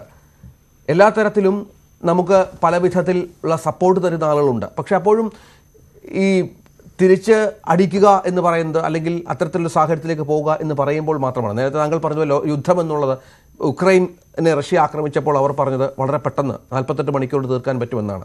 ഇസ്രായേലും ഗസ യുദ്ധം എത്ര നാളുകളായി മുന്നോട്ട് പോകുന്ന പശ്ചാത്തലം. അങ്ങനെ ഒരുപാട് ഉദാഹരണങ്ങൾ നമുക്ക് മുന്നിൽ ഉള്ളപ്പോഴാണ് നമ്മളൊരു വല്ലാത്ത ഈ പറഞ്ഞതുപോലെ പാകിസ്ഥാനെതിരെ തിരിച്ചടി നൽകുകയും വേണം. അവരിത്തരം കാര്യങ്ങൾ ആവർത്തിക്കാതിരിക്കുന്ന പശ്ചാത്തലം ഒരുക്കണം. ഇനിയൊരു ഇത്തരം ആവർത്തനങ്ങൾക്ക് അവർക്ക് കെൽപ്പില്ലാത്ത വിധം അവർക്ക് ഉള്ള മറുപടി നൽകുകയും മറ്റും വേണം. അങ്ങനെ ഒരുപാട് കാര്യങ്ങൾ ആലോചിച്ചെടുക്കേണ്ട സാഹചര്യം കൂടിയാണ്. അവിടെ വളരെ കൃത്യമായി വീക്ഷണമുള്ള ഒരു ഭരണാധികാരി, കൃത്യമായ ആസൂത്രണത്തോടു കൂടിയുള്ള തിരിച്ചടികൾ അതൊക്കെ സംഭവിക്കേണ്ടതുണ്ട്. അതിനുള്ള അണിയറ നീക്കങ്ങളാണോ നടക്കുന്നത്? തീർച്ചയായും അങ്ങനെയുള്ള അണിയറ നീക്കങ്ങൾ ഇപ്പോൾ നടന്നുകൊണ്ടിരിക്കുന്നു. ഈ നോക്കൂ, മുൻകാലങ്ങളിൽ ഭാരതം പൊസിഷൻ ചെയ്തിരുന്നത് പോലെ അല്ല ഇപ്പോൾ പൊസിഷൻ ചെയ്യുന്നത്, പ്രത്യേകിച്ച് കാര്യങ്ങളിൽ. ഇപ്പം നോൺ അലൈൻമെൻറ്റ് എന്നുള്ളത് അത്ര പ്രസക്തമല്ലെന്ന്. ഇപ്പോൾ ഒരു പവർ ബ്ലോക്കുകളില്ല. ഇപ്പോൾ ഒരു മൾട്ടിപോളാർ ഫോർമേഷനാണ്, G20 റെജിമെൻ്റാണ്. അവിടെ ഈ വലിയ ഒരു ശക്തികൾ എല്ലാം പല അവരുടേതായ രീതിയിൽ താല്പര്യങ്ങളുമായി മുന്നോട്ട് പോകുന്നു. അപ്പോൾ ഒരു പ്രത്യേക ശക്തിക്ക് ഓവർവെൽമിങ് ഡോമിനൻസ് ഉണ്ട് എന്ന് പറയാനാവില്ല. ഇപ്പോൾ അമേരിക്കയും ചൈനയും തന്നെയാണ് ഏറ്റവും ഡോമിനൻറ്റ് ശക്തികൾ. അതിലും അമേരിക്ക ഒരു ലേശം മുന്നിട്ട് നിൽക്കുന്നു എന്ന് വേണമെങ്കിൽ പറയാം. അപ്പോൾ അതുകൊണ്ട് പഴയ പാരഡൈംസ് പ്രസക്തമല്ല. അപ്പോൾ ആരോടൊപ്പം നിൽക്കുന്നു എന്ന് ആലോചിച്ച് അധികം തല പുകയ്ക്കേണ്ട കാര്യമില്ല. അതുകൊണ്ടാണ് ഇന്ത്യ സ്ട്രാറ്റജിക് ഓട്ടോണമി എന്ന ഒരു നിലപാടിലേക്ക് മാറിയത്. സ്ട്രാറ്റജിക് ഓട്ടോണമി എന്ന് പറയുമ്പോൾ നമുക്ക് ചില വിഷയങ്ങളിൽ റഷ്യയോട് സഹകരിക്കുന്നു. അതിന് അമേരിക്ക വെറുതെ പിണങ്ങിയിട്ട് കാര്യമില്ല. നമ്മൾ ലാഭകരമായി എണ്ണ വാങ്ങും റഷ്യയിൽ നിന്നും. ഇനി അമേരിക്കയുമായി ചില ഡീലുകൾ നമ്മൾ ഏർപ്പെടും. അതിന് റഷ്യയോ ചൈനയോ പരിഭവിച്ചിട്ട് കാര്യമില്ല. അത് തന്ത്രപരമായി അതുപോലെ അറബ് ലോകവുമായും പിന്നെ ഇസ്രയേലുമായും നമ്മൾ ഒരു രീതിയിൽ സമദൂരം പാലിക്കുന്നു. ചില വിഷയങ്ങൾ നമ്മുടെ നിലപാടുകൾ അറബ് ലോകത്തിൽ സ്വീകാര്യമായി തോന്നാം, മറ്റ് ചിലയിടങ്ങളിൽ ഇസ്രയേലിന് സ്വീകാര്യമായി തോന്നാം. ഇത് തന്ത്രപരമായ സ്ട്രാറ്റജിക്കായ ഒരു ഓട്ടോണമിയാണ്. ആ ഒരു വ്യക്തമായ ഒരു സൂചന വെക്കുമ്പോൾ ഇവിടെ നമ്മുടെ ഒരു ദേശീയ സുരക്ഷ അവതാളത്തിലായിരിക്കുന്നു, അട്ടിമറിക്കപ്പെട്ടിരിക്കുന്നു. ഐക്യരാഷ്ട്ര സംഘടനയുടെ UN ചാർട്ടറിൻ്റെ 5ാമത്തെ അനുബന്ധം അതനുസരിച്ച് നോക്കുമ്പോൾ ഒരു ആക്രമണ വിധേയമായ രാജ്യത്തിന് അഗ്രീവ്ഡ് പാർട്ടിക്ക് സ്വയം ഡിഫെൻഡ് ചെയ്യാനും പ്രത്യാക്രമണം നടത്താനുമുള്ള റൈറ്റുണ്ട്. അങ്ങനെ വരുമ്പോൾ ഇസ്രയേലിന് October 7, 2023 ആക്രമണത്തിന് തിരിച്ചടിക്കാനുള്ള റൈറ്റുണ്ട്. ഇസ്രയേലിന് തിരിച്ചടിക്കാൻ എത്രത്തോളം റൈറ്റ് ഉണ്ടോ അതേപോലെയുള്ള റൈറ്റ് ഇന്ത്യക്കുമുണ്ട്. പക്ഷേ ഇവിടെ ഒരു വ്യത്യാസമുണ്ട്. ഒരു സമയക്രമം അവിടെ തീരുമാനിക്കണം. ഈ തെളിവുകളും ശേഖരിക്കണം. കൃത്യമായി പാകിസ്ഥാന്റെ പങ്കാളിത്തം വ്യക്തമാകത്തക്ക വിധത്തിലുള്ള അതിനുള്ളൊരു സമയമായിരിക്കും അല്ലേ? തെളിവ് ശേഖരിക്കണം ഒന്ന്. പിന്നെ ടൈമിങ് വളരെ പ്രധാനമാണ്. 2-3 മാസമെന്ന് പറഞ്ഞാൽ ഞാൻ നേരത്തെ സൂചിപ്പിച്ചല്ലോ, ആറിയ കഞ്ഞി പഴങ്കഞ്ഞി. അപ്പോൾ അതിൻ്റെ ഒരു വീര്യം, അതിൻ്റെ ഒരു ഡെപ്ത്ത് ഇൻ്റർനാഷണൽ കമ്മ്യൂണിറ്റി അത് ഏതാണ്ട് മറന്നിരിക്കുമ്പോൾ ഒരു ആക്രമണം നടന്നാൽ അത് വേണ്ട രീതിയിൽ ഒരുപക്ഷെ സ്വീകരിക്കപ്പെടില്ല.